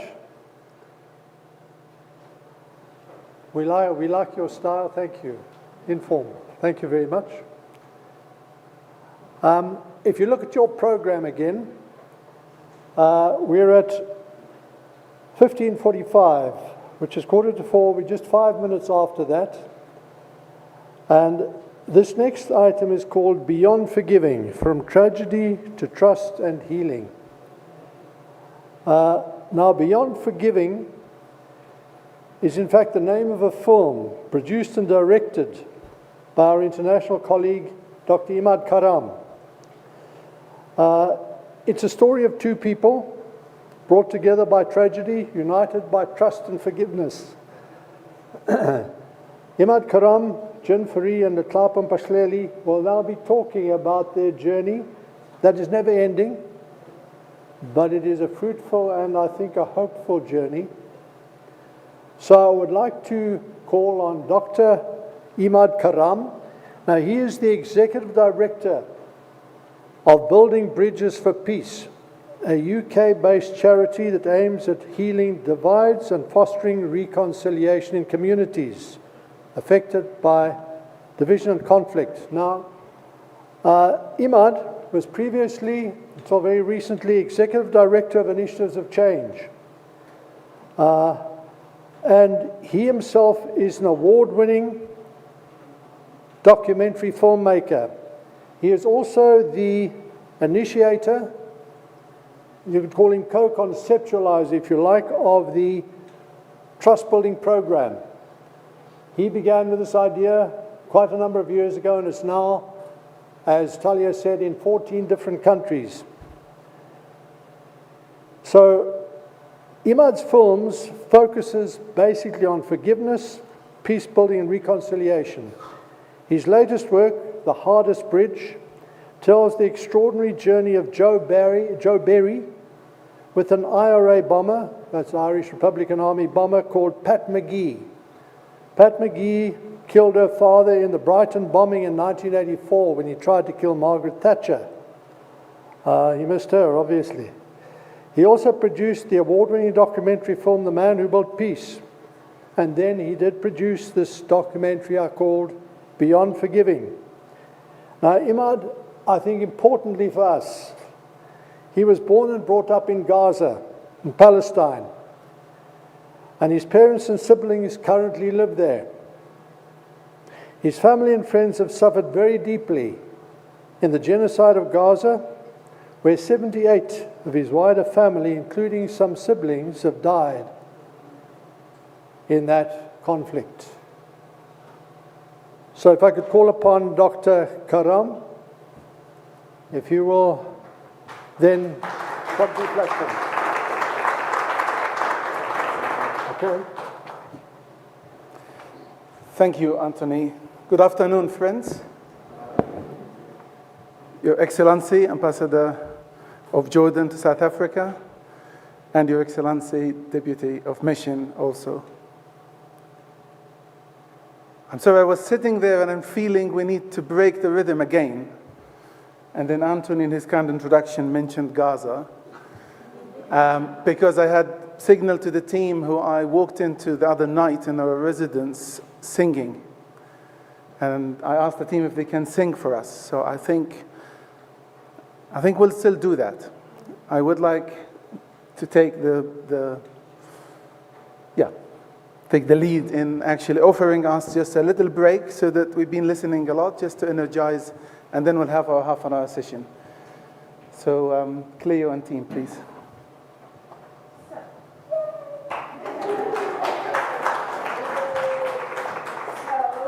Some of you might know the song, and kindly ask you to join us.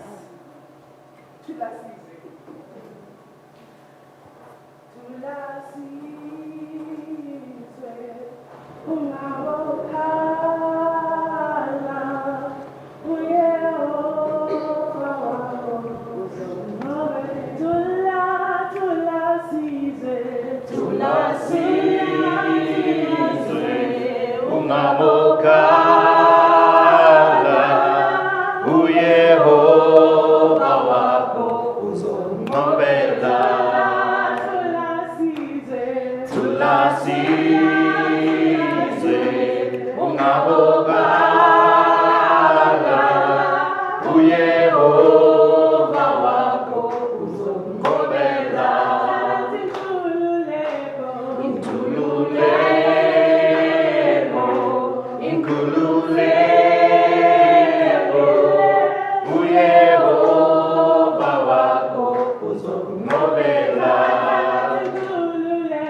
Thank you.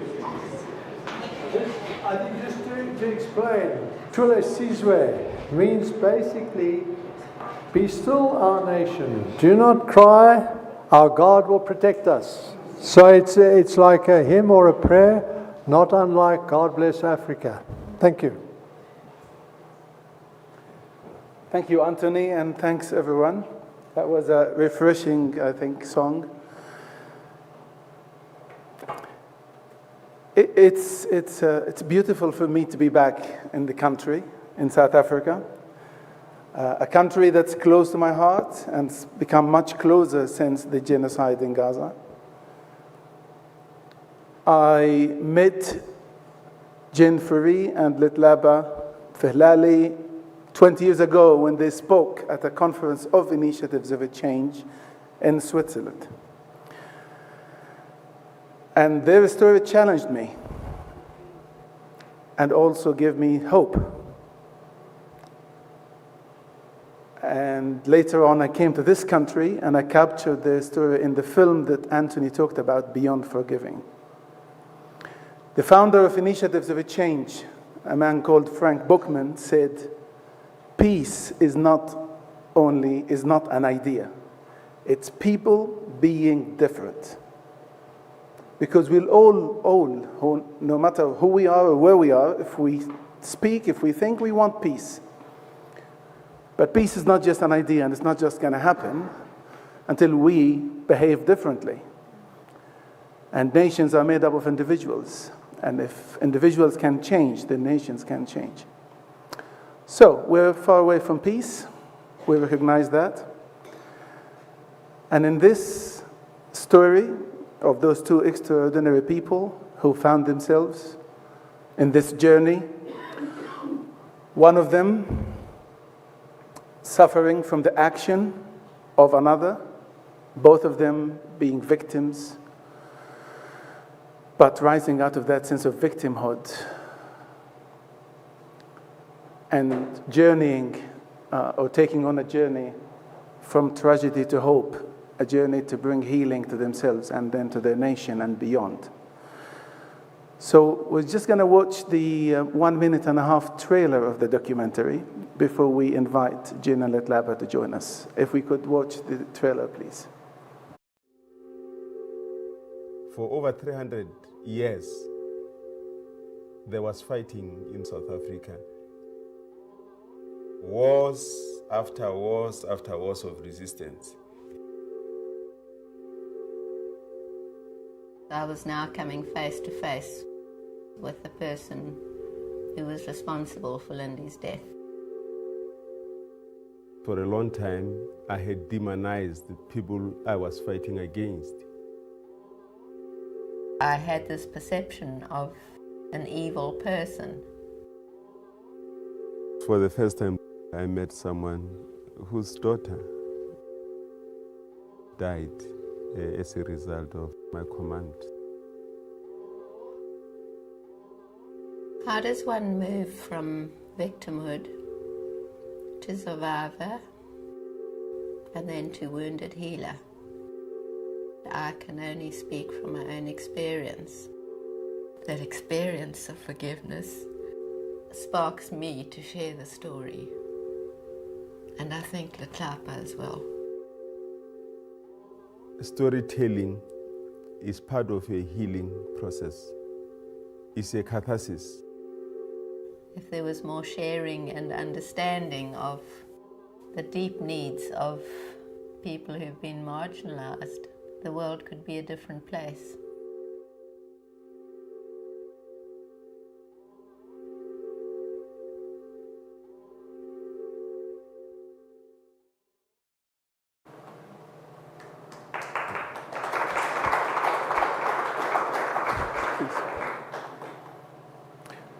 So as you can sense, Letlapa Fihlali, as a young man, joined the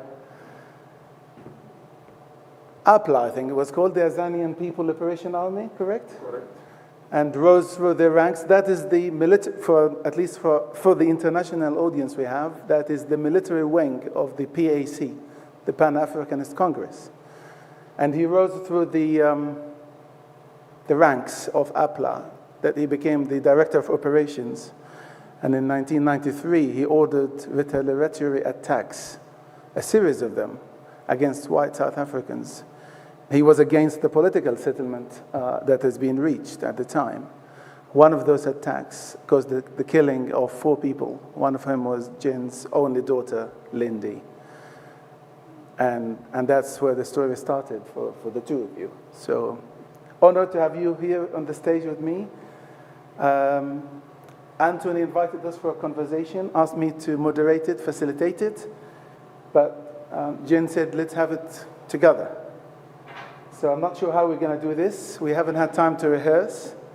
Letlapa was late. Not first. The car broke down, just to be clear. Delayed, sorry. He was delayed. Late for a meeting, but delayed for, never mind. Letlapa and I like to tease each other, usually. Would you like to say anything to start with? Is there anything immediately you'd like to share? There's another microphone I'm looking for. There's one over there. Where? Oh, it's hiding, sorry. 1, 2, 1, 2. Is it working?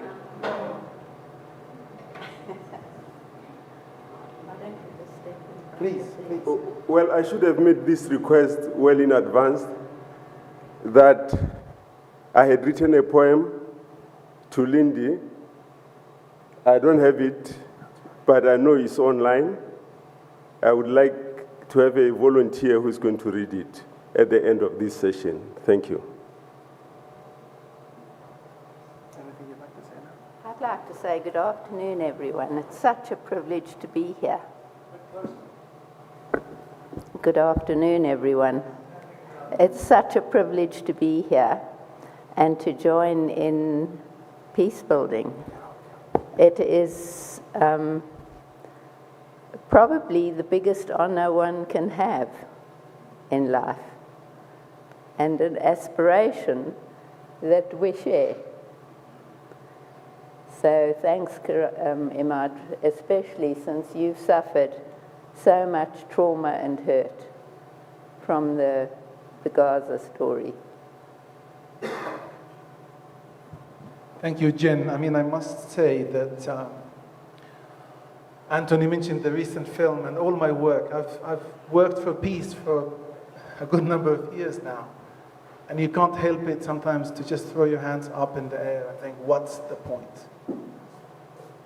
What's the point? When every norm that we have known is being crushed, when humanity is dying, but then we can't give up. And you have helped me not to give up, not to allow that devilish side of some of humans on this earth to take over and to take our humanity from us. When they go low, we go high. And this is a living example. When I was making the film back in 2012, I've always said, I do not know what I will do if I am tested. Because unless we're tested, that's when the real stuff will come out. We can all preach peace and forgiveness, but it's only when we're tested. That's where the principles and the real thing comes out. And I've always said, and you've said it in the film, it shows courage for that Laba to do what he's done. Because it's much easier for him to walk away. Thank you for your forgiveness. Just get on with my life. But he stepped into it. And I'd like to start with this, Laba, if I may. I think in the film you say that Jen's forgiveness has restored something in you, and that's your humanity. Can you tell us a little bit about that experience, please?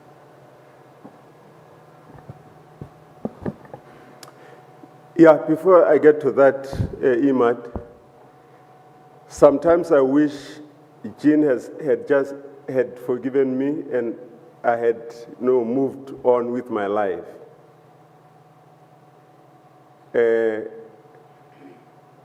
Oftentimes, I realize that receiving a gift of forgiveness is like carrying a burden. Because if you are not forgiven, you have no responsibility and you owe no one anything. Yes, indeed. Prior to meeting Jean, on the 2nd of October 2002 in Cape Town, I hadn't met someone who was directly affected by my orders.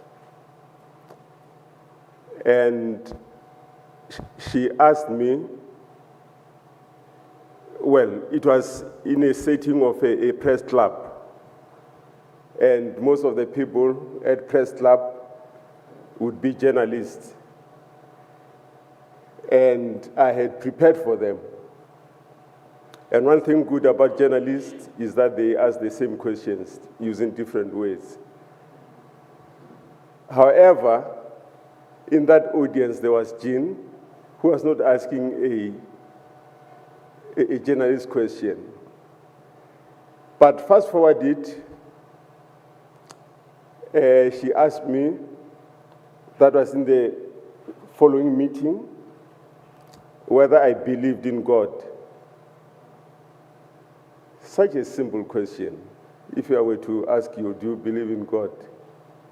But not for me, because I ceased believing in God when I was 20 years old.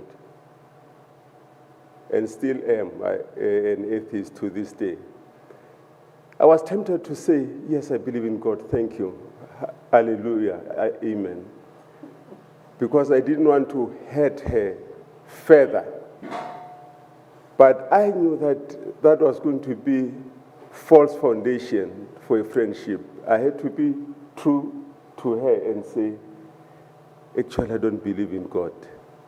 And she asked me whether I believed in spirituality. I told her that, yes, indeed, I do believe that every human being has a spiritual dimension, let alone that the priests and the imams and all these people want to monopolize spirituality.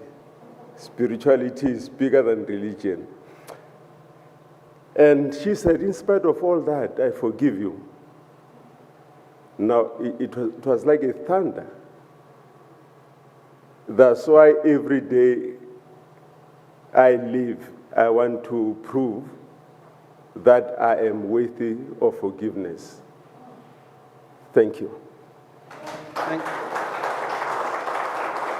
Thank you, Litlaba. I should just mention that the film is available on YouTube. You just search Beyond Forgiving and you'll be able to find it with all the details. But I'll just pick up on a couple more bits of the film. If I may go to you, Jen.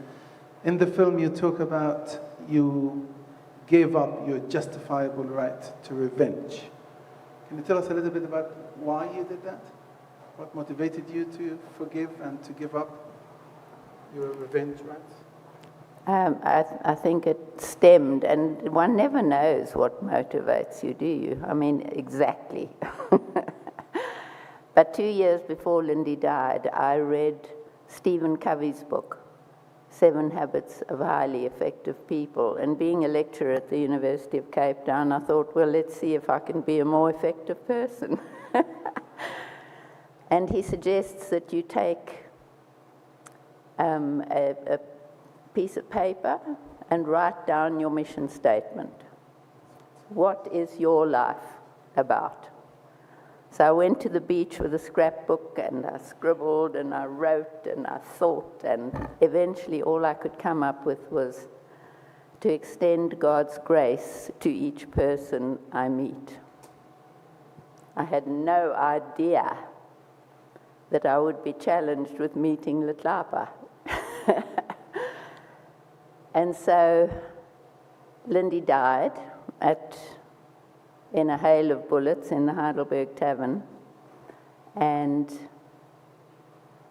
9 years later, I met Litlapa after the Truth and Reconciliation Commission.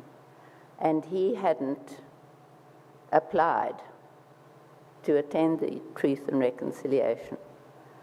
And so that's what I challenged him on at his book launch. And to discover that he wasn't the devil incarnate. He's actually an incredibly honest, authentic human being was quite a shock. And so we established a rapport and have become great friends, I think. I'm not sure. He tries to convert me to atheism. And of course... I am converting him to Islam. and I'm extending God's grace. Thank you, Jen. Just one more question to each of you, if I may. Litlaba, in the documentary, you say, and I'm just reading from the script, South Africa is suffering from soul sickness. We are not a normal society in many respects. We have not taken the exercise of healing to its logical conclusion. What do you mean by all of that, please? Well, I think signs and symptoms are there to show that South Africa is suffering from soul sickness. I'm happy that Professor Ngomo said something about greed. And I think the main cause of that soul sickness is greed. Now, when we're in the trenches, we visualize society underpinned by equality and equity. But once we were in the corridors of power, South Africa became and still is the most unequal society on the planet Earth. That is a sign and symptom of soul sickness. South Africa, you find that 2% or just a one-digit percent, own more than 90% of the wealth. The wealth in all its manifestation, the land, economy, finance, technology, and the majority are on the margins. That is a sign of soul sickness. In Palestine, where my friend Imad hails from, there is genocide. Genuine genocide, if there is anything called that. Here in South Africa, the most privileged, the most powerful, and the most propertied feign, concoct genocide. That is a sign of soul sickness. Lastly, we are a society that still, from the dead. I was so shocked to see that graves are vandalized because people want that granite to resettle it. That is a sign of soul sickness. Thank you.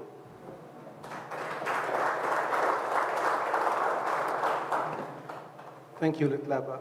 Jen, finally, at the very end of the film, you give this message. I'm just reading again from the script. Just imagine if, in our woundedness, separation, alienation, and loneliness, is that how you say it? Loneliness. Loneliness, from being lonely, loneliness.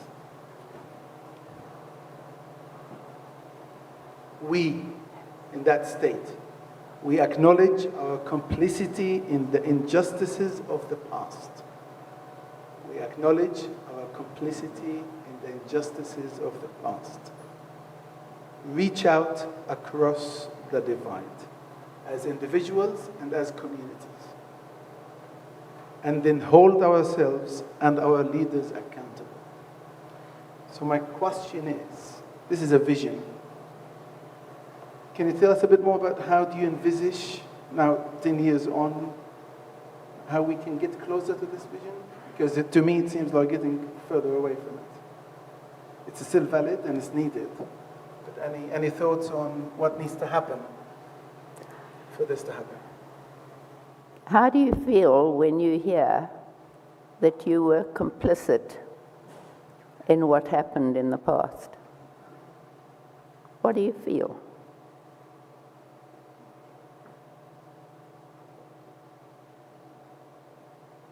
Most people reject outright that they had anything to do with apartheid or that they allowed apartheid to happen. So on all sides, we remained complicit in that we just accepted it. I regret that I wasn't a greater activist. I wish that I'd toyed down the streets. And Lindy's death was part of that whole story. I believe that she was scapegoated for white oppression. Would you agree with that?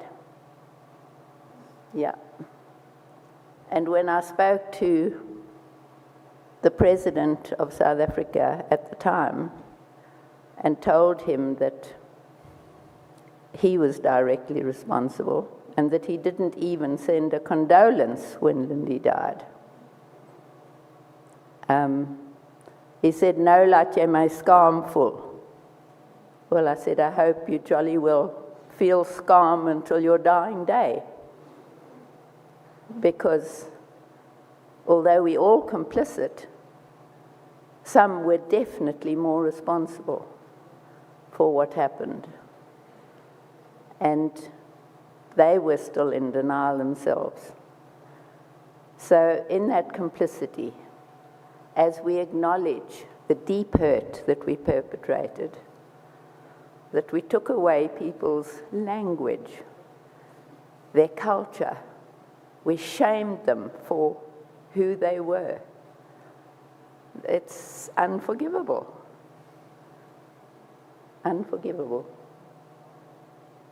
And I'm grateful that Letlapa has forgiven me and my ancestors as much as I've offered him forgiveness. So thank you.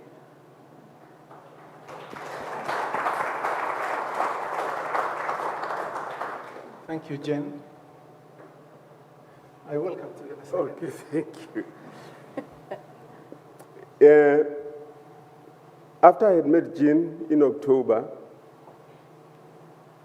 shortly after that, all charges against me were withdrawn. And yes, it's true, I did not apply for amnesty. I did not go to the TRC. Then in December, my community, the people in my village, Limpopo, organized a homecoming ceremony. So I invited Jean, who faced stiff opposition because people told her that the same thing that happened to Pitre Diff at Dingan's place was going to happen to her at APLA Commander's homecoming ceremony. Of course, Jean defied all that. She came to my village, and in the audience, I saw Peter and Meryl. They too came to my village.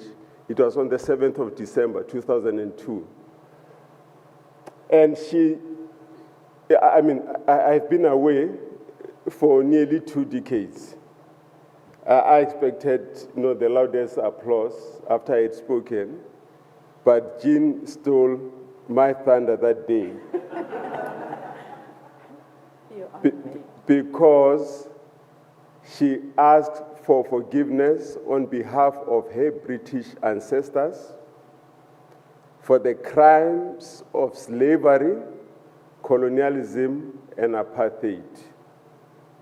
And the people in the village were so moved that they had to give her a salutation name, Piladi.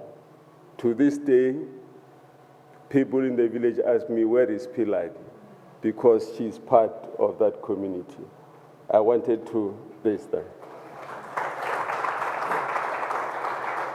Thank you, Letlapa. Again, all of this is captured in the film. It doesn't cost you any money, so do watch it. And if you feel inspired, whether you're South African or international, please, maybe you can support the work of Initiatives of Change. I think just on this last point, the ability to acknowledge, then you can fill in the space, whether it's the past, recent or distant, or whether it's hurt or whether it's a pain, will go a long way to help us forge a better future, better relationships. I'm just sitting with the thought that these two extraordinary individuals are actually ordinary individuals, but they have become extraordinary because of, as I said, being tested and how they came out of that testament or that process. Ordinary people can become not even become, can do extraordinary things. And I think that's the beauty of this unlikely relationship, partnership, pairing. And I've been privileged to be part of it. And the challenge continues to stay on the positive, hopeful side of humanity, to connect deeper. And I'll finish on a lighter note about conversion that we joked about earlier. I was staying with Letlapa in Cape Town back during those days, and he is a self-declared atheist. I'm a self-declared Muslim. And we need to build some common ground, and it's a challenge. And he said to me, Imad, I am halfway. I'm meeting you halfway. I said, what do you mean? He said, you as Muslims believe there is no God but Allah. Correct? I said, yes. He said, we atheists believe there's no God. So we meet that there is no God. So I'm working on but Allah to bring him on board. So there we are. But whether you're spiritual or religious or of any background, I think it is really important that we find that shared humanity that connects us. Thank you very much. And the poem?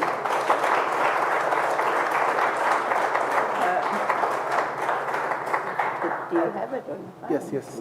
Anthony will do it.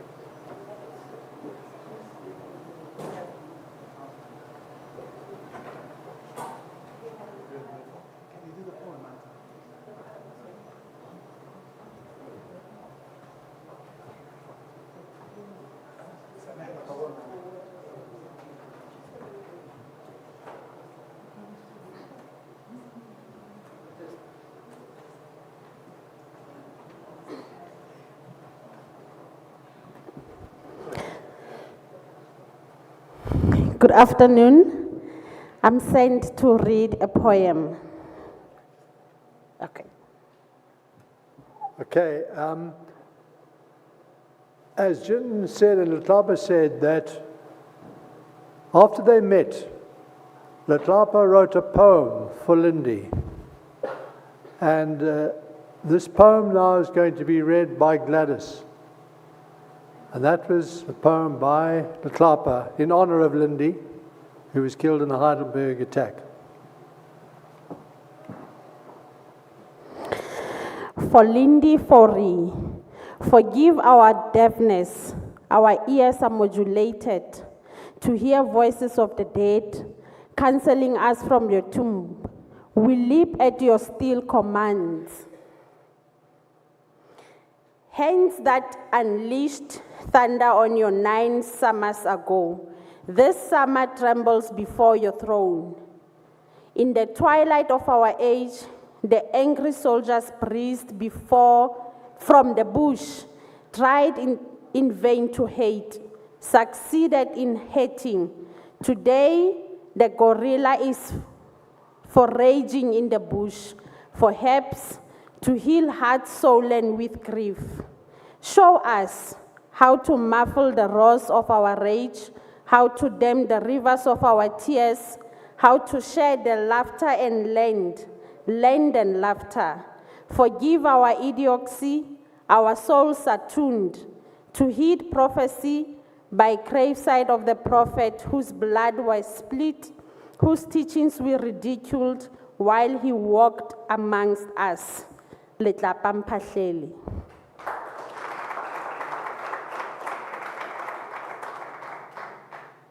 Thanks, Gladys.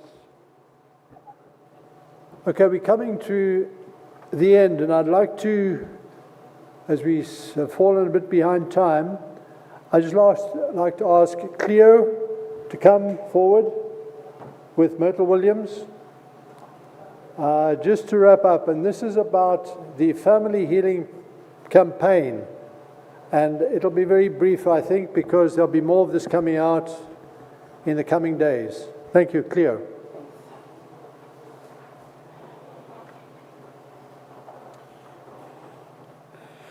You know, it's always hard to go to the stage after such has happened. And thank you to each speaker who's been here. It's been very moving. So this time around, I'd like Myrtle to start. And Myrtle, I'm going to ask you to introduce yourself.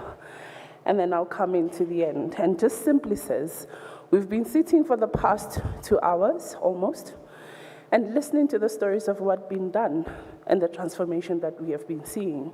So now this is a call to say, what more can we continue doing? So, Myrtle. Good afternoon, everybody. My name's Myrtle Williams. I hail from Annandale.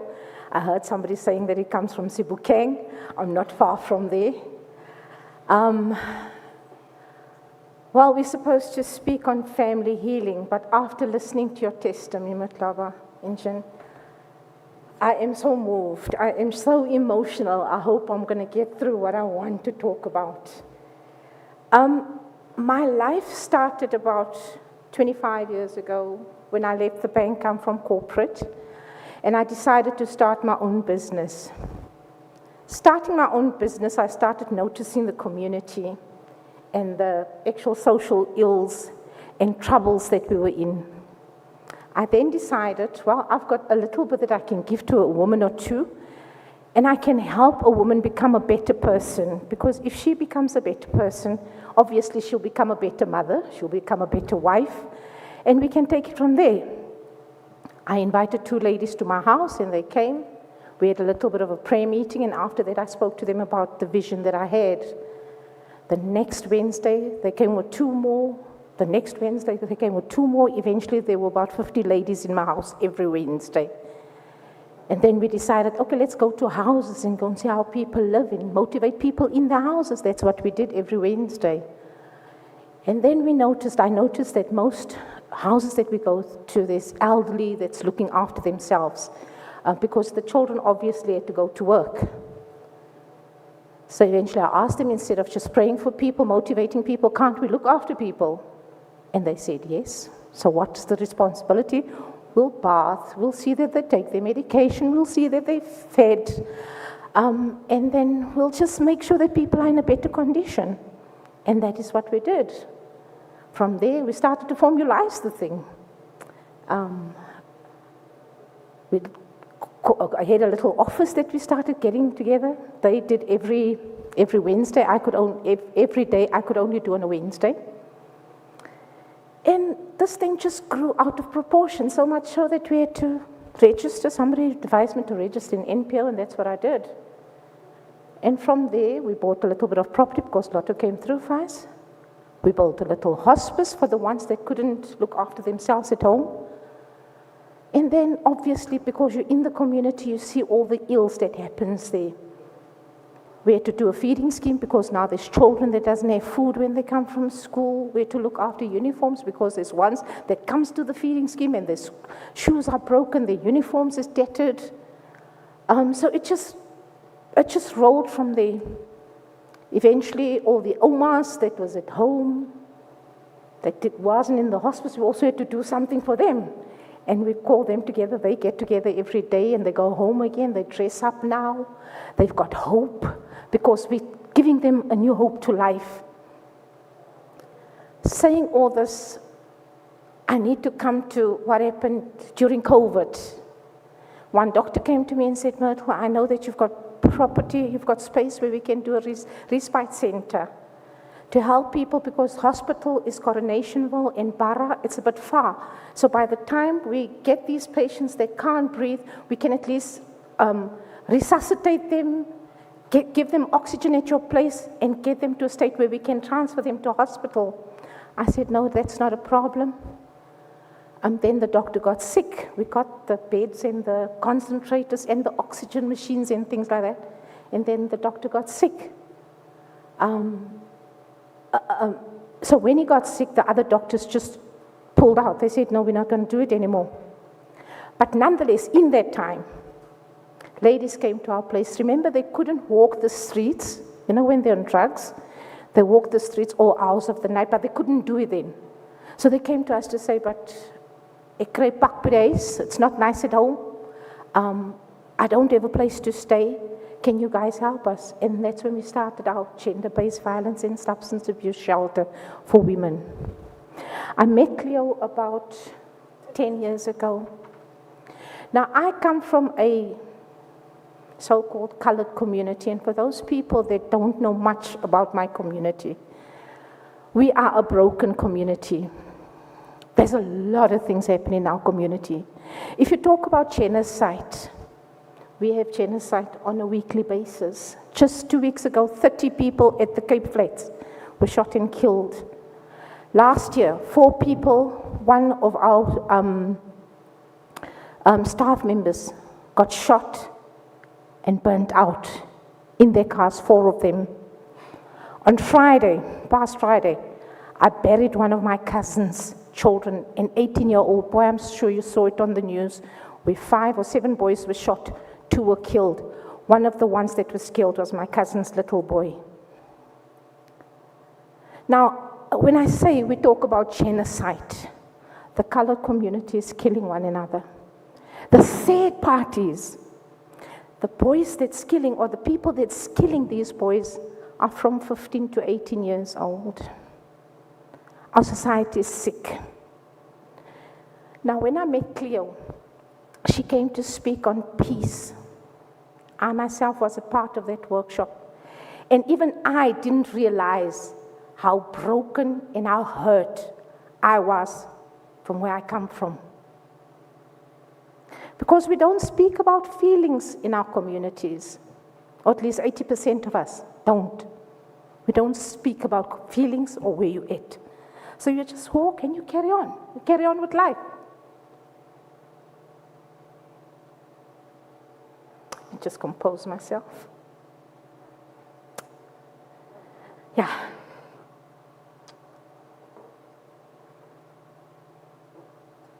Yeah. No, it's fine. Yeah. Oh, so when I listen to Itlaba and the beautiful lady over there, I hear about forgiveness. And when I look at my community, we don't even know what the word means. Because I can take a gun and shoot you, think nothing about it. Our community has been forgotten by government. Our community is a forgotten race by South African, and we are South Africans. So I don't know why I'm getting this platform, but when I think deeper, I think this platform was created so that I can tell you people there is a community that needs you. We need people to talk on our behalf. We need people to know that yes, there's genocide happening in Gaza, but there's genocide happening in all the colored areas. 2 weeks ago, the very same thing that happened last year, where 4 guys were shot, killed, and burned in their cars. The very same thing happened again last week. 2 guys got shot and killed and burned in our community. We don't hear about it. We get to experience it. Now, we as Ladies of Hope, we've tried government, very little help. We've got a few companies, PE partners that stood up and said, okay, we'll help you fight this scourge, but it's not enough. So my appeal to each and everyone that's listening to my voice, if there's clever people, like the professor over there, if there's people in here that still needs to do their thesis on whatever subject, do a thesis on the colored race. I dare you to. So that that thing that has been closed up and that community that has been pushed in a corner to shut up can get a voice.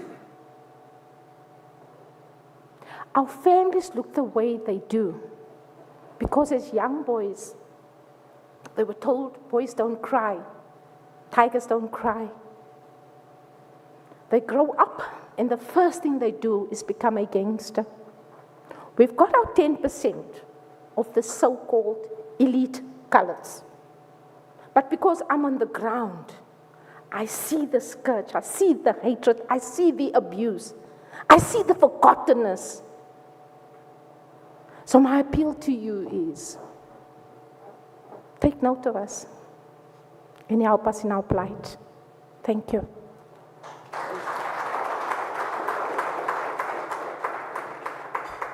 One would say, why the stories? And simply to say, there's still a deep need that needs to happen within our families. And with that, it's because when that fabric of the family is continuing to be weakened, everything around us will continue to be broken. And that together with the Ladies of Hope as initiatives of Change South Africa, will be backing together as collaborators, as we will be announcing the launch of the National Healing Campaign together. This is one of the many other organizations we're partnering together to say, what else can we do to create a South Africa we all need? Thank you, Myrtle. And everybody, you're welcomed to be part of how else can we be the change to what needs to be done to make South Africa a great country we want to live in. Thank you so much.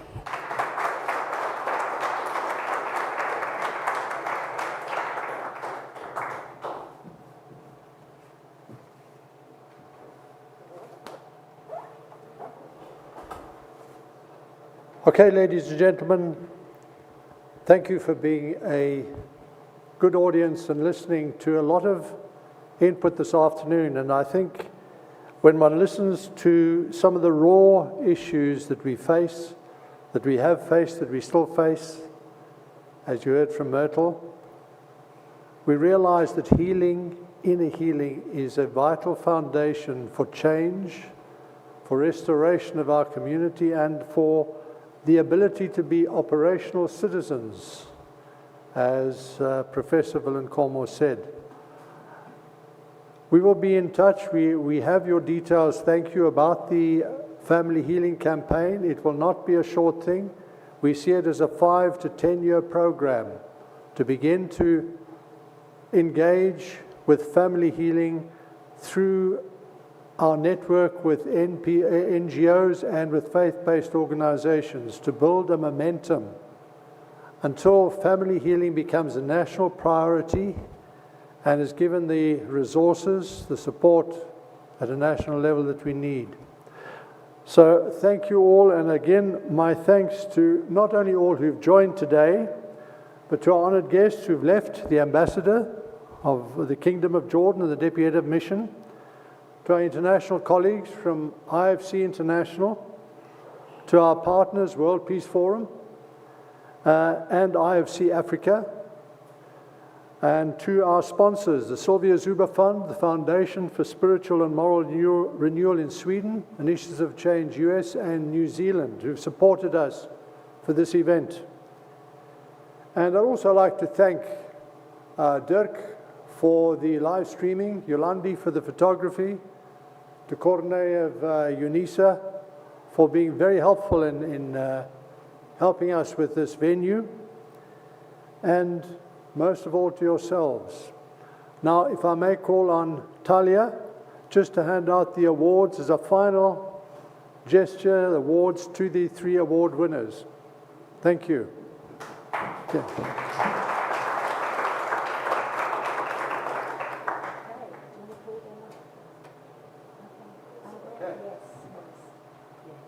All right, if all of you can come up, Ravi and Ban, everybody, yeah, all of you.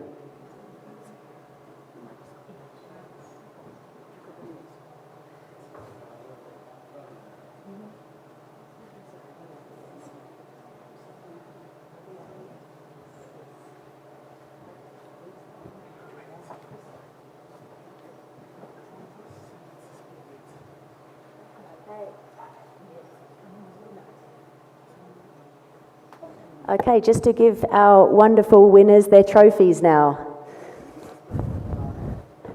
Ban, please, you can receive your trophy for the Trust Builder of the Year Award.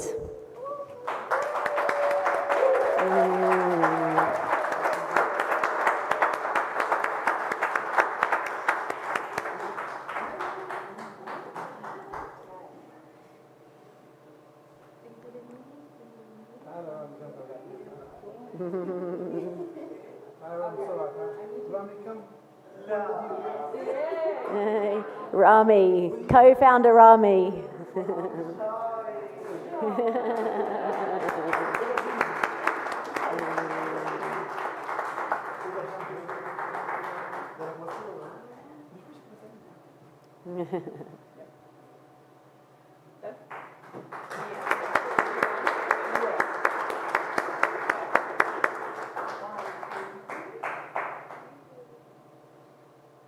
Congratulations. Congratulations. Okay, and for the Young Trust Builder of the Year Award to Abe.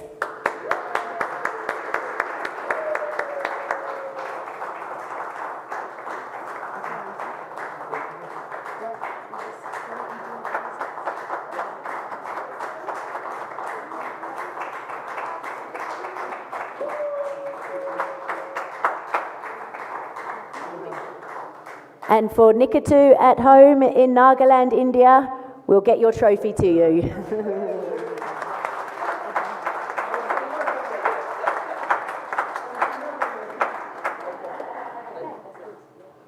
Ladies and gentlemen, that wraps us up, but there are still eats outside, and if you would like to speak to anybody, you're welcome to network, have a soft drink, and some casual eats. They're outside still. We thank you for your presence, because things like trust building is actually a very human thing. It's not theoretical. It actually goes very deep, and we thank you for listening and sharing something very important with us. Goodbye and drive safely. Thank you.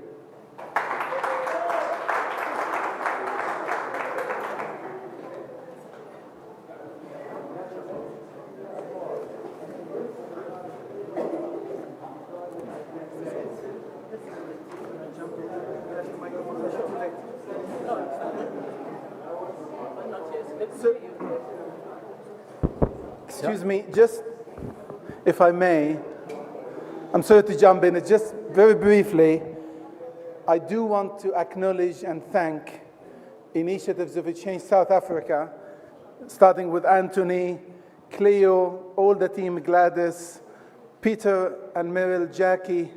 They've been working months and months at this, preparing every detail with us. We just fly over and get the easy treatment. So just if you could join me in thanking them all for today. So thank you, IofC South Africa. Thank you.